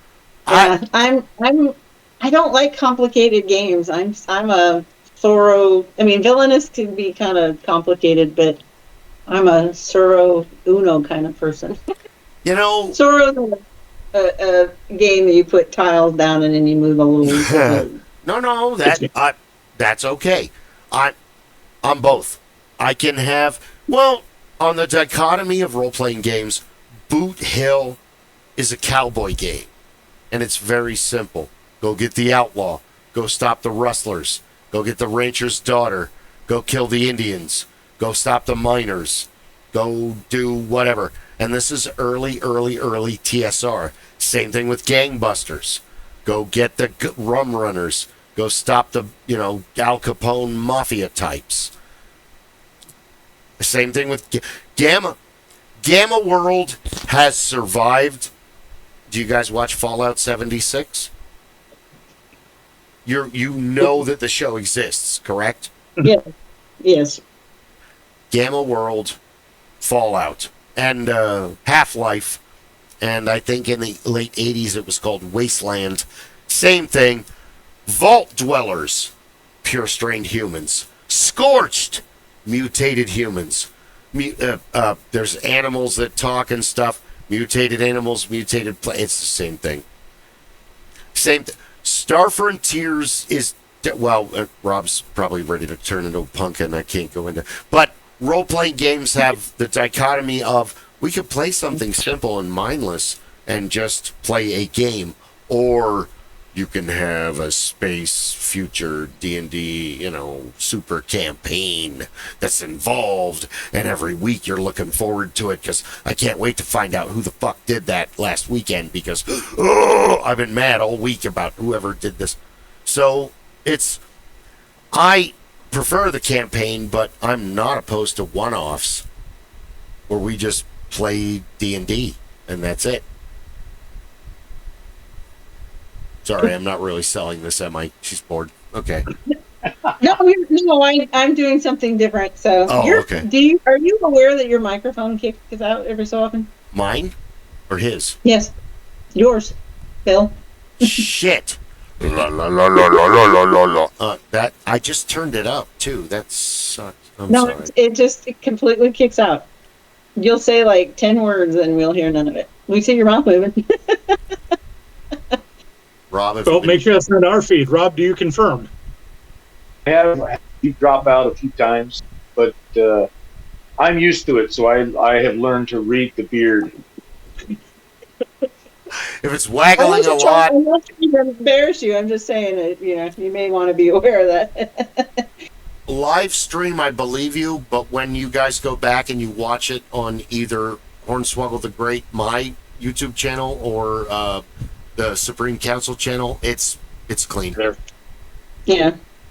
Cool. It's the same thing of us as it's, my mother beat a conscience into me at a very young age. So interrupting people is very, very wrong. And me speaking over someone by accident is akin to slapping them. So it's like, oh my God, sorry. So I try to keep a very, you're talking, I'm going to shut up now. Oh, I'm talking. Oh, you said something? So I try to be cognizant of that. You're fine. I cut people off all the time, and it's more. Well, that's you. For me, it is totally me. For me. It was the invisible child. I was the scapegoat child that I played in childhood. So hey, it's me interjecting myself into the conversation whenever I can, and whether it's in the middle of your speaker. I'm sorry. So I hear you. I'm the middle kid and the only boy. I totally understand. We forgot your birthday. Yeah, it was 2 weeks ago. Oh, never mind. It's fine. I know you love me. It's all right. Oh, we lost him again. I hope we didn't lose him for good. I hope he comes by to say goodbye. I'm terrible because the green light is. Now I feel like an asshole. Where you're not. My computer's old. Paul was the last one to rebuild it, and, well, he's been dead for 3 years. And I did get 2 new, 7 terabyte drives because of all the amazing... I'm not a tech guy. I don't... You're talking to one. Well, I'm going to have to... You're talking to 2, technically. Yeah. You're talking to 2, but he helped the kids build their computers. My CPU and my motherboard and my video card is old, but I have new hard drives.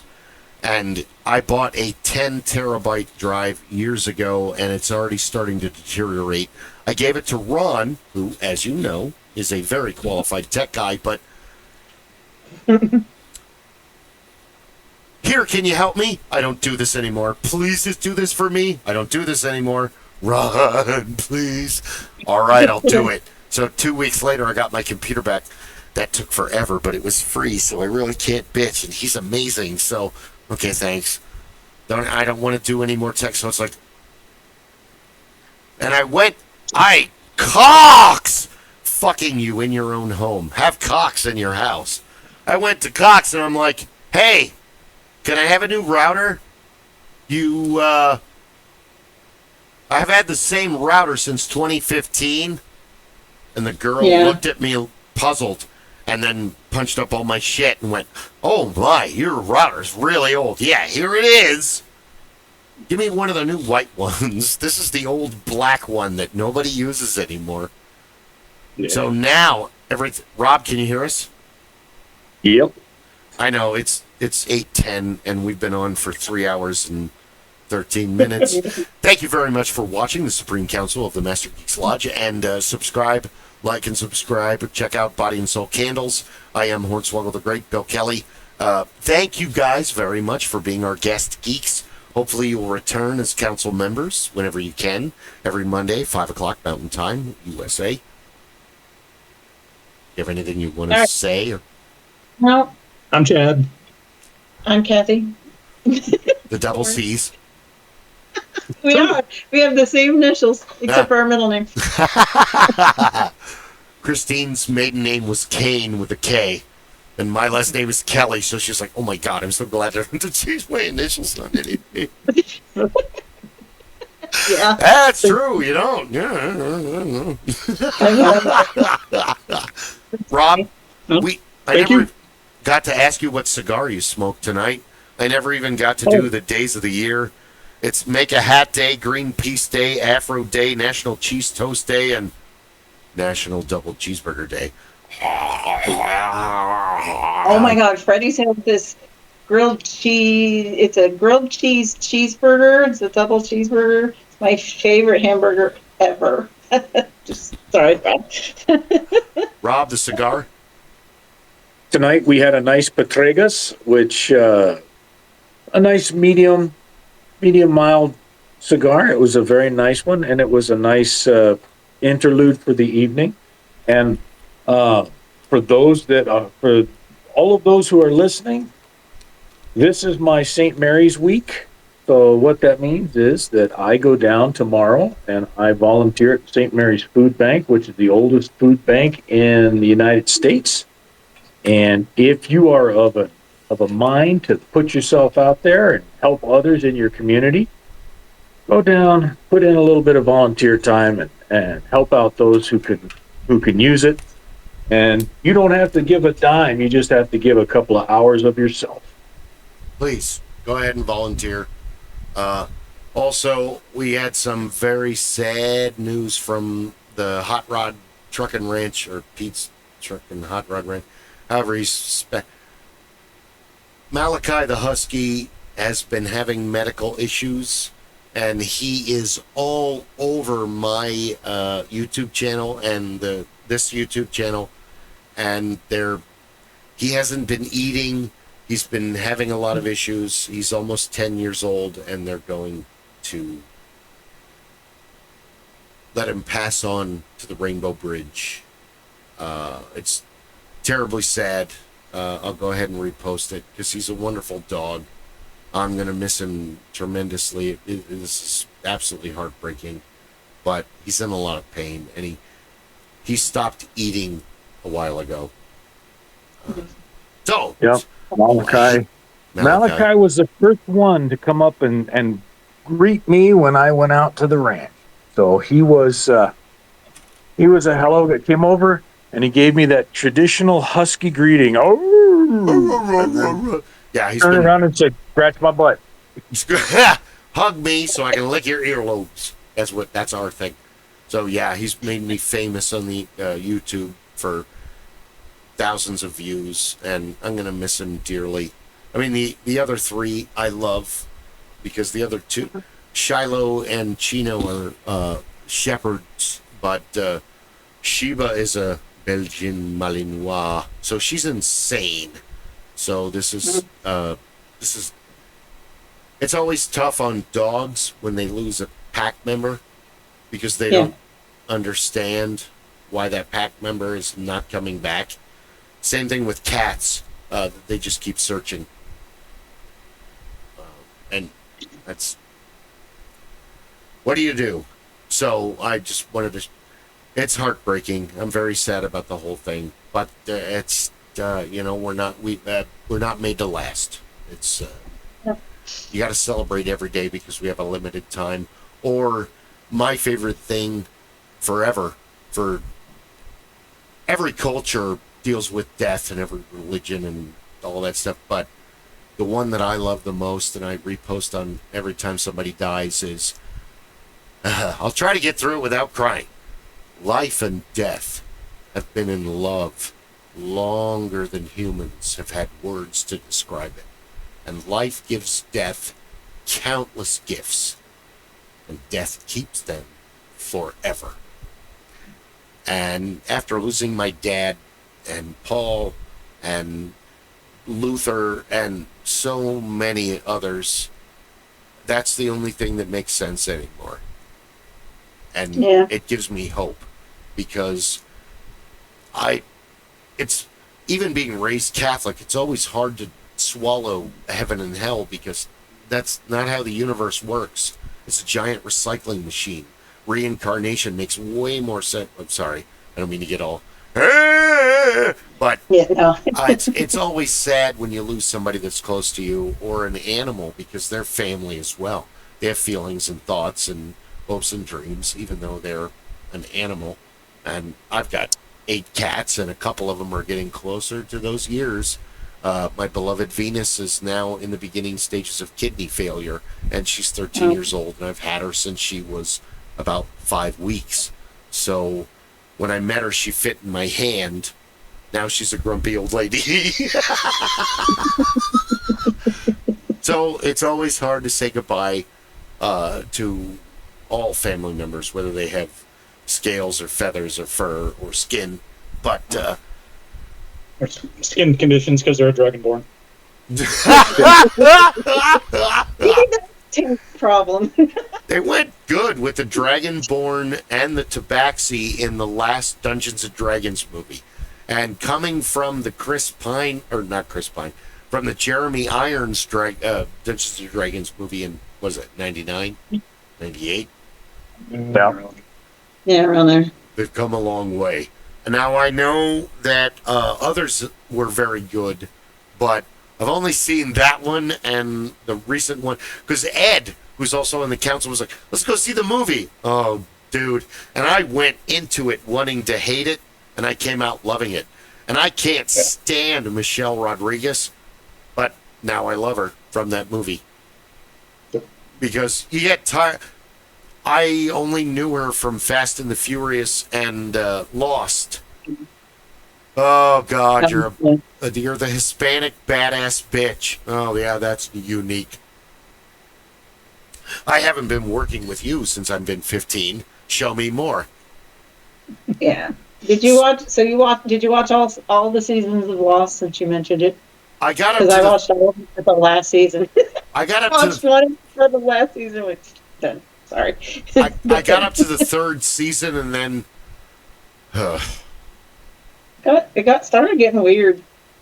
You said it first. I didn't have to. It wasn't following what they said it was to be. You've opened a whole nother can of worms. I feel sorry for Well, Rob. we'll All save he that wants for to next do is time. go to Yeah, we have sleep. to save it for another For next time. We'll save it for another time. Yeah. Well, if you guys want to keep going, Rob can go to sleep. And I cannot stand J.J. Abrams because Alias and Lost and the Star Wars and the Star Trek, it's like you have assembled an amazing cast. The cinematography is fantastic. The sets are top shelf.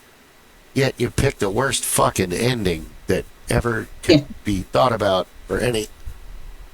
You got to think of the ending, and it's like he never thought of the ending when he was doing it all. And I know that Lost has a Jacob's Ladder ending, and I'm okay with that.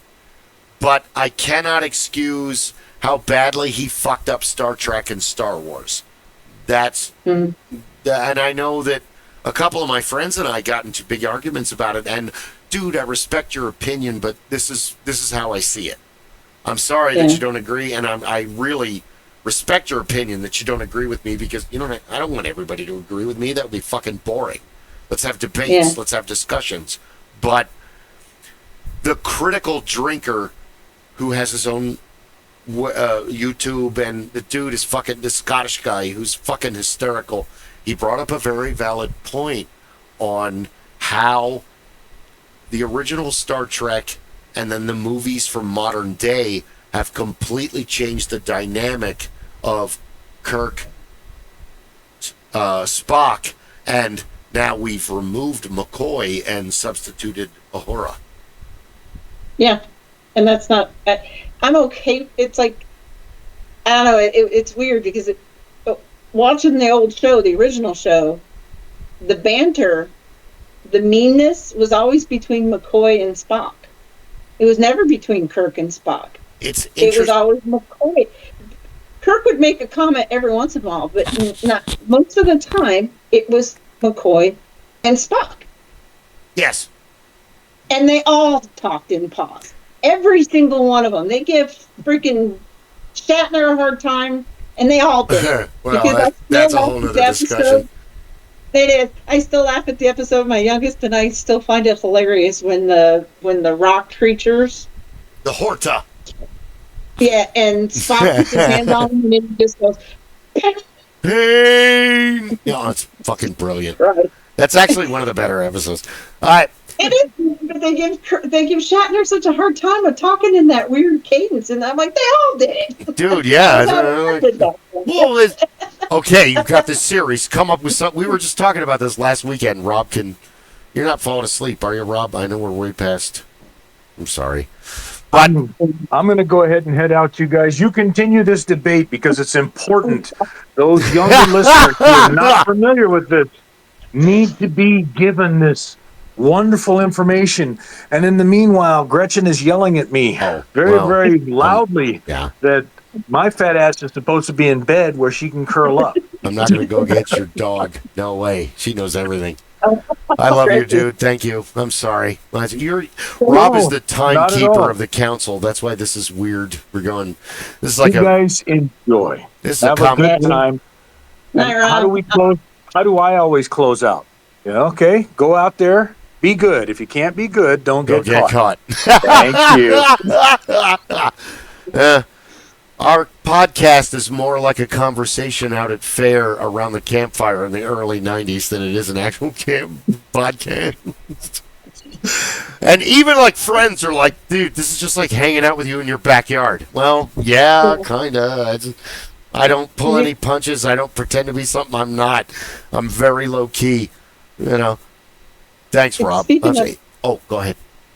No, go ahead. Thank you, Rob. Love you. Oh, you're welcome. You guys have a great night. Thank you guys for joining tonight. And I appreciate you guys showing up to be some form of adult supervision for Bill. Yes, thank you. I cannot be left on my own. I'll smoke and drink way too much. All right. Take care, kids. All right. Thank you, sir. Not sure we qualify for supervision. I was gonna ask him about hammer therapy for tomorrow night because I got a lot of projects, and Ed gave me an umbrella, and Amanda gave me a desk, and it never ends. So, wait a minute. I have a funny story for fire talk. So, Ren Fair story is about your sister. My sister? She gave me a bruise. I had worn these boots for the fair one weekend, and so I lifted my leg up and I'm like, look at my boots, and she grabs my leg to look at my boots. Now I started to lose my balance, so instead of giving me my leg back so I can gain my balance, she tried to help me gain my balance. And I ended up landing on a very pointy rock. I had a bruise on my ass so deep it was purple, like a pinkish purple color. For like 6 weeks. Beth is. Bless her soul, she's trying to help me, but it really bothered me growing up that not Ron, but other friends in our growing up circle always pushed their little sisters and little brothers away, or older brothers in some case. So I kind of. At first, Beth was pissing me off, but later it was like, no, I want you to be a part of this. And the proof is on Facebook. Beth has way more friends than I do.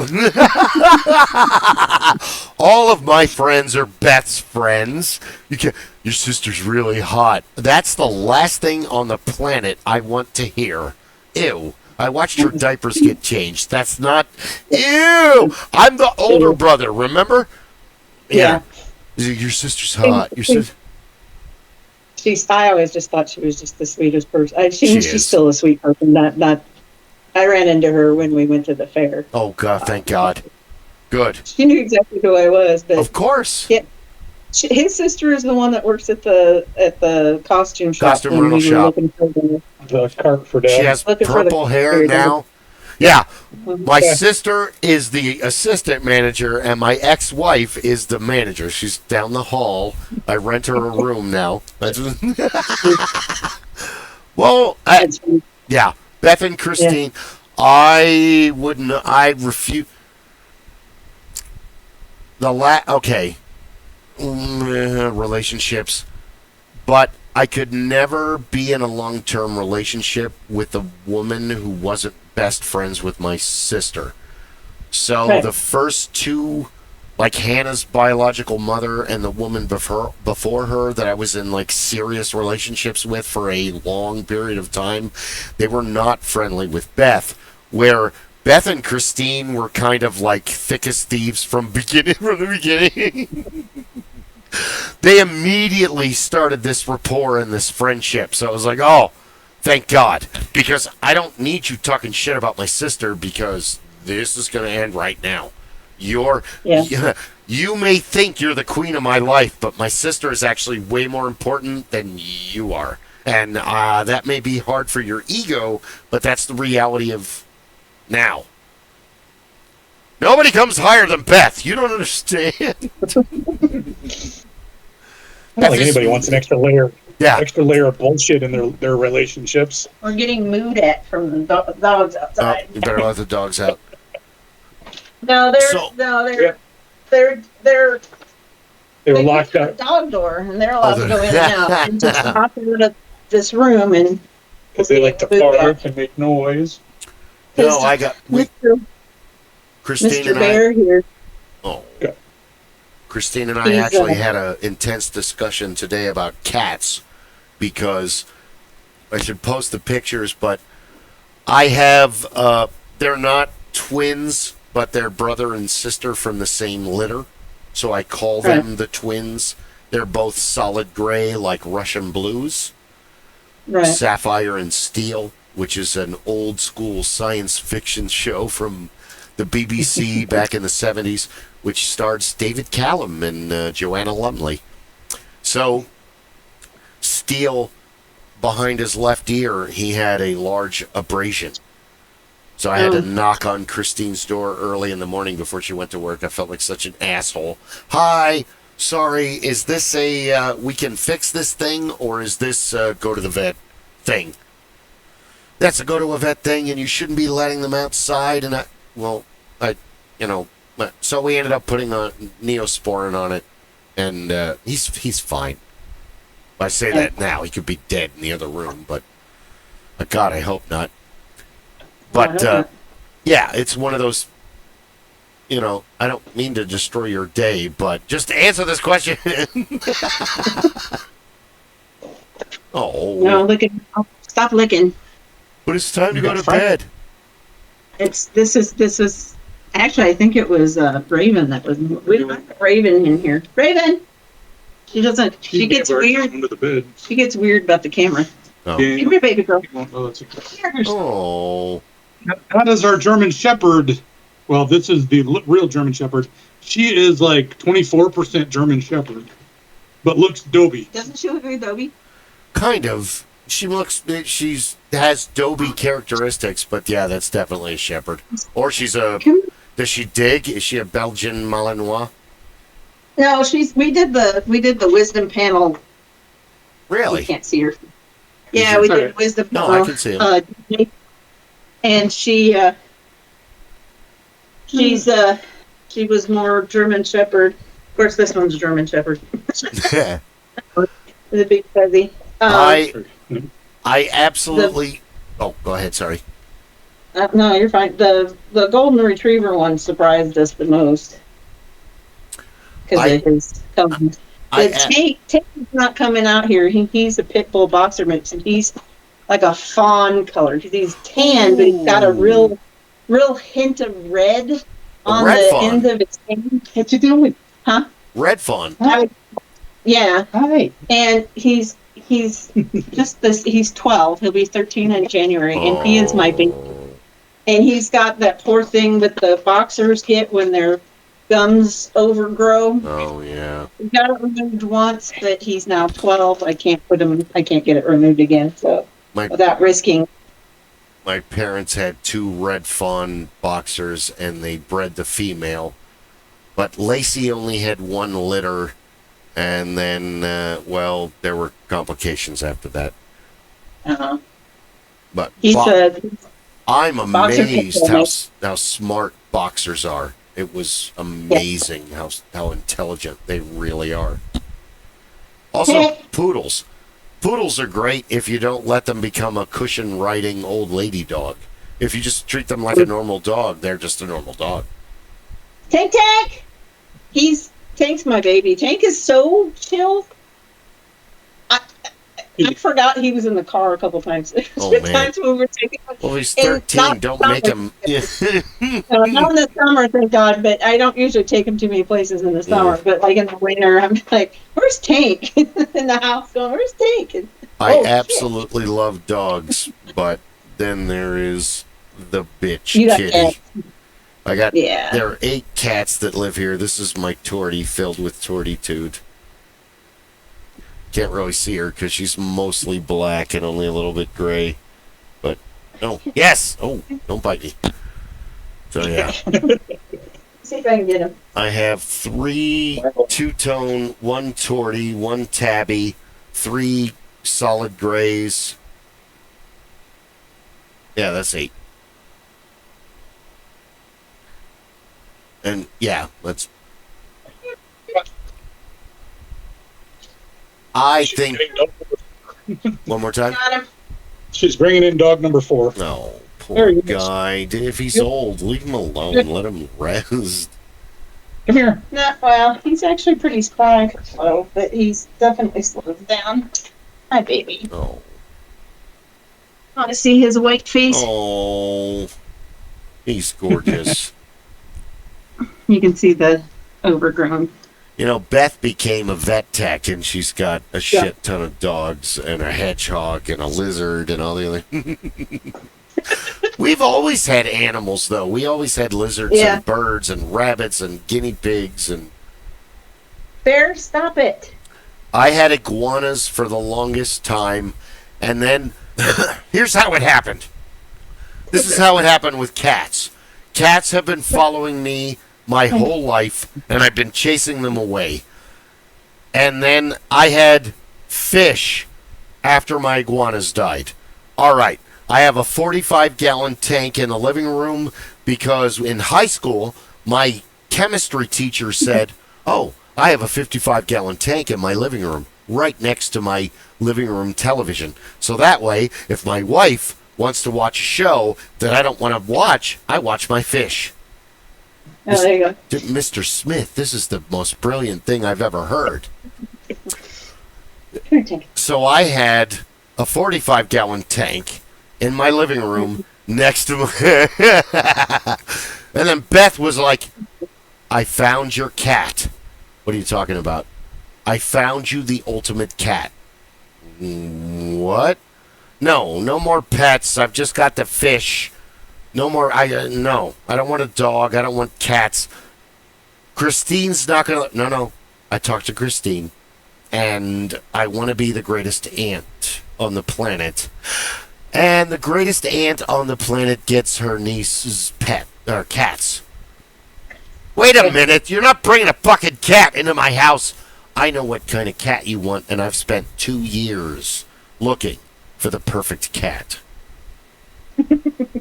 What is this? Is that the cat that... Huh? Is that your cat that's old now? Oh, no, unfortunately, Gwen's no longer with us. She died in 20... She was like 17. Anyway, 2005, Beth tells me, no, I've already talked to Christine. You're getting a cat. So she brought, you want an orange tabby female. How the hell did you know that I wanted this kind of cat? Because I just know that this is your cat, and I finally found her. And she brought her over, and of course, Gwen, being let out of the box, immediately, "I own this house now. I'm the owner. You all work for me." And she's... The twins and Stella here and my beloved Venus are great, but Gwen was the ultimate cat. I have Hannah and Shane gave me a blown up picture of her.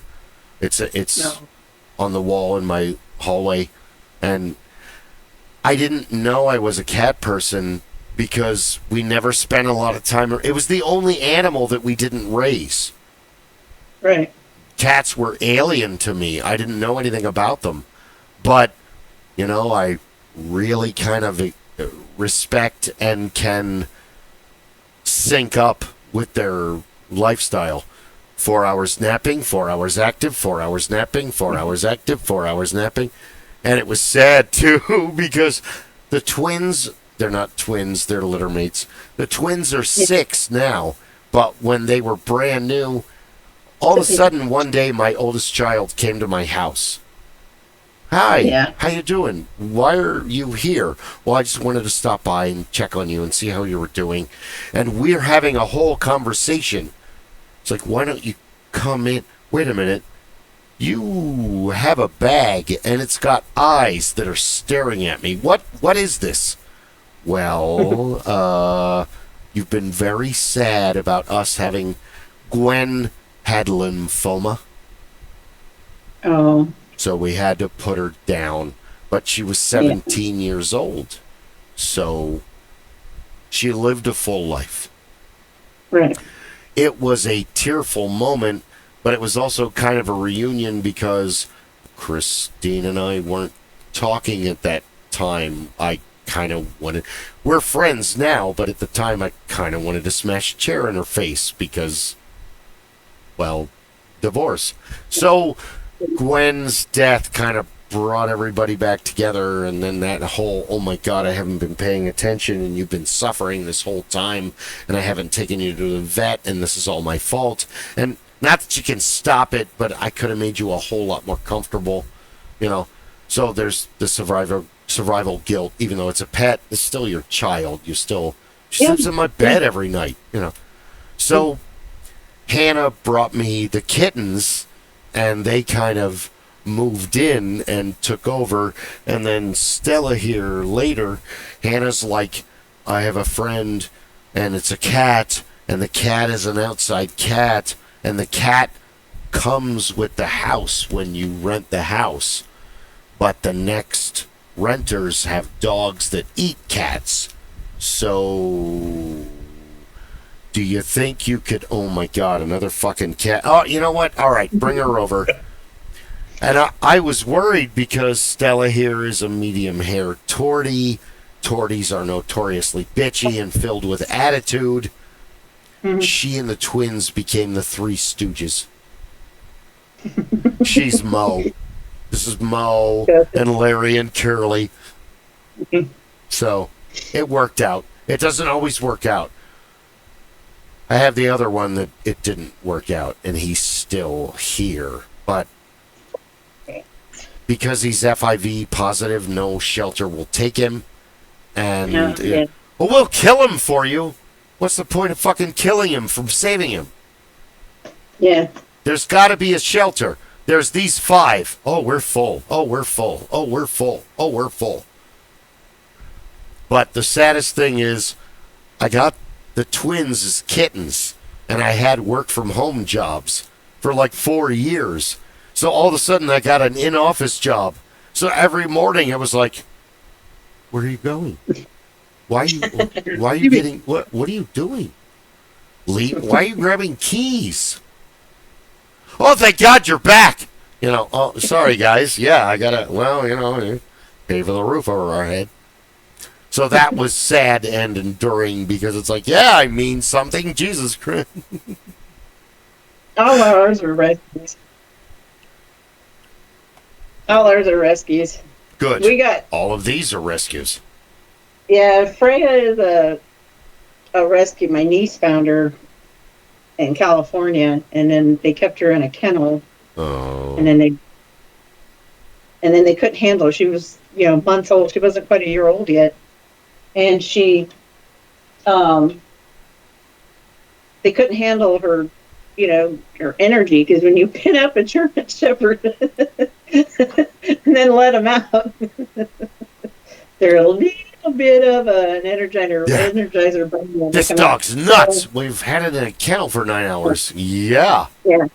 I'm surprised. So, not surprised. Our house, we have the dog door, so they can come in and out all the time that they want. And she came in, she settled right down as soon as she got here. She's like, okay, I'm home. So, and then a bear, a raven we got from a shelter, and bear Chad got off from somebody off of a online The Coyotes fan page.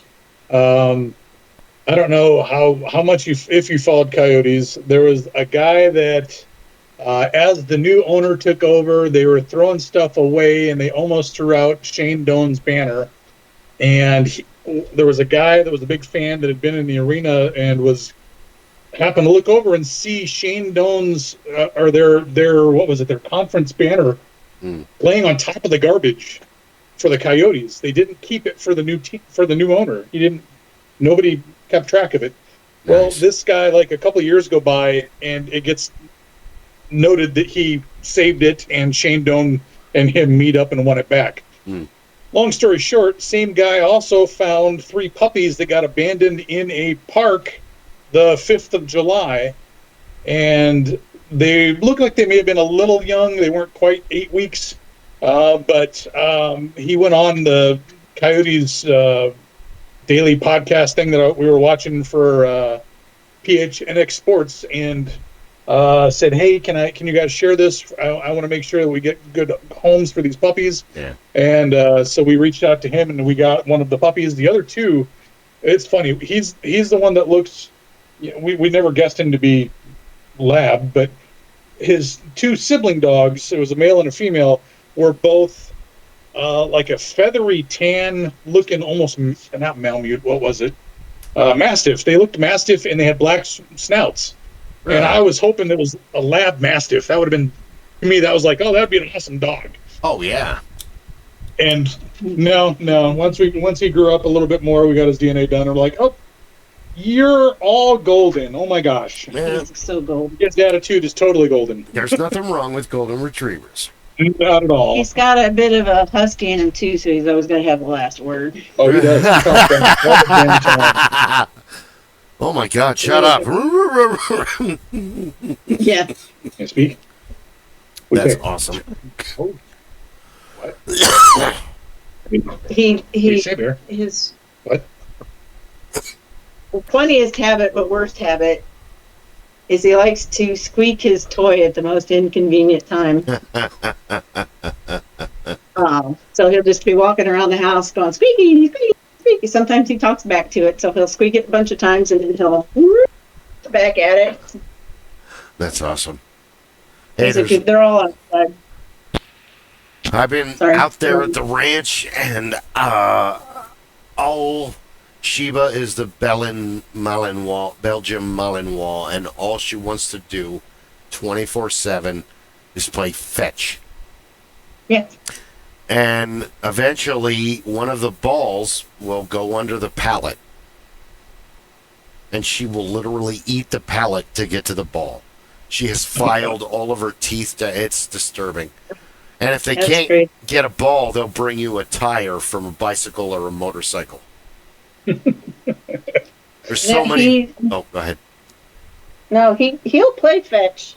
He does the total retriever thing. He's got the soft mouth. He doesn't chew up his toys. Tank, on the other hand, if there's a toy and it has a face, and he gets a hold of it, that face doesn't last very long. 20 minutes to a half an hour, it's no face. It's an interesting dichotomy out there in Whitman, because Sheba will bring you the ball and bring you the tire and wait for you to throw it. Shiloh will come up to you but not give you the ball, but want to play tug of war with the tire. Chino will not bring you anything, and he's just on his own, just kind of doing patrol. Where Malachi, well, they had to put him to sleep, but all he cares about is bullying Shiloh. That's all he cares about. Nope. Heck. There's just a... back. Well, hopefully we'll be able to do some gaming. You guys will come back for another episode. You're more than welcome. Yep.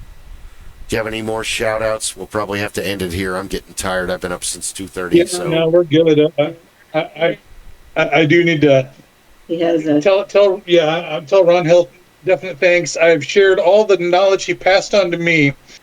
Fun fact, it was a Ford Freestyle, which was a station wagon looking monstrosity. Nice. Because we did not like minivans. And he's like, I'll teach you how to do your brakes. Come over, we'll go get the tool up at the store, blah, blah, blah.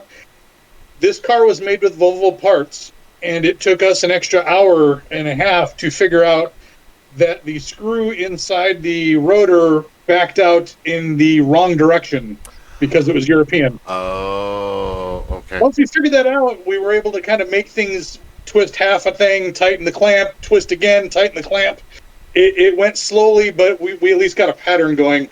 And it makes me laugh that it's Ron, that you're friends with him, because that little bit of knowledge he shared with me in that afternoon filled of cussing and car parts, all three of my sons have learned how to do their own brakes on their first cars because of everything Ron was able to share with me. Dude, I was like 35. My parents didn't teach on any automotive knowledge to me. That was Ron Hill being a saint and be like, dude, brakes are expensive. Yeah. You don't need to pay somebody to do that. I'll show you. No, Ron is Ron's one of those hybrids, probably like myself and he's a jock and he's a geek, where Ron and Donnie and Rob and a couple of they're my smartest friends. They're who I go to when I'm like, have you heard of this? Do you know what this is?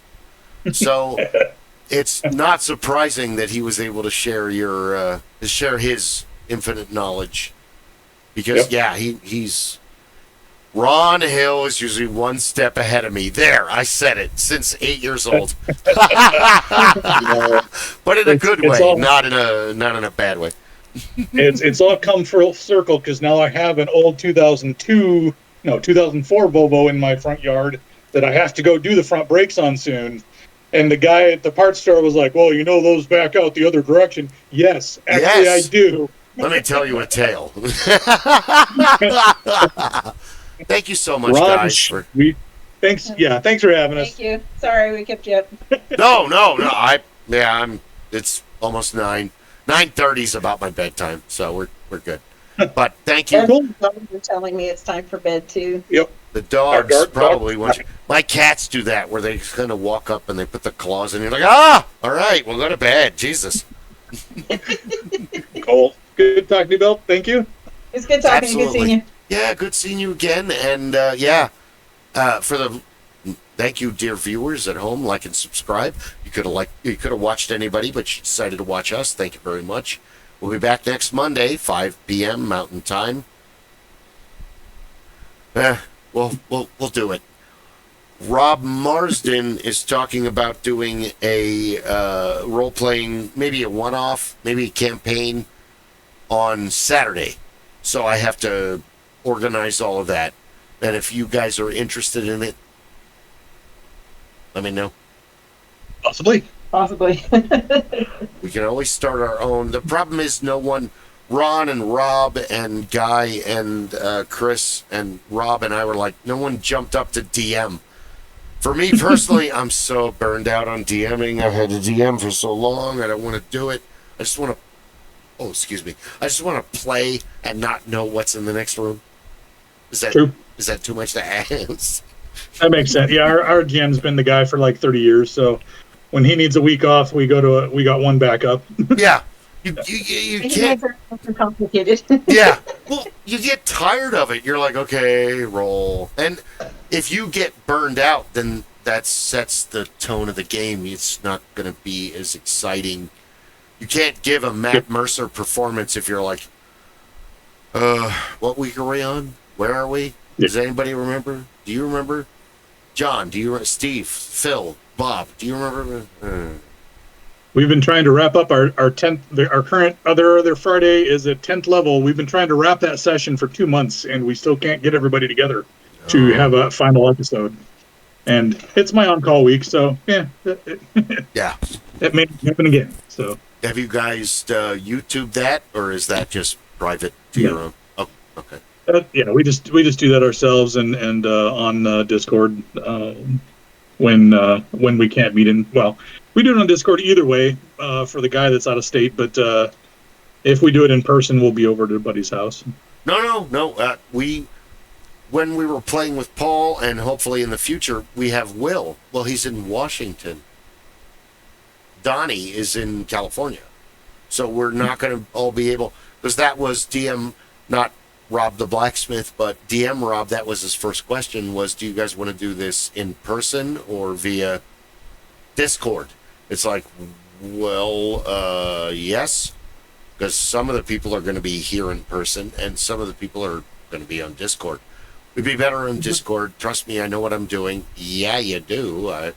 So, yeah. Rob, I met him through Paul, and Paul knew him before he met me.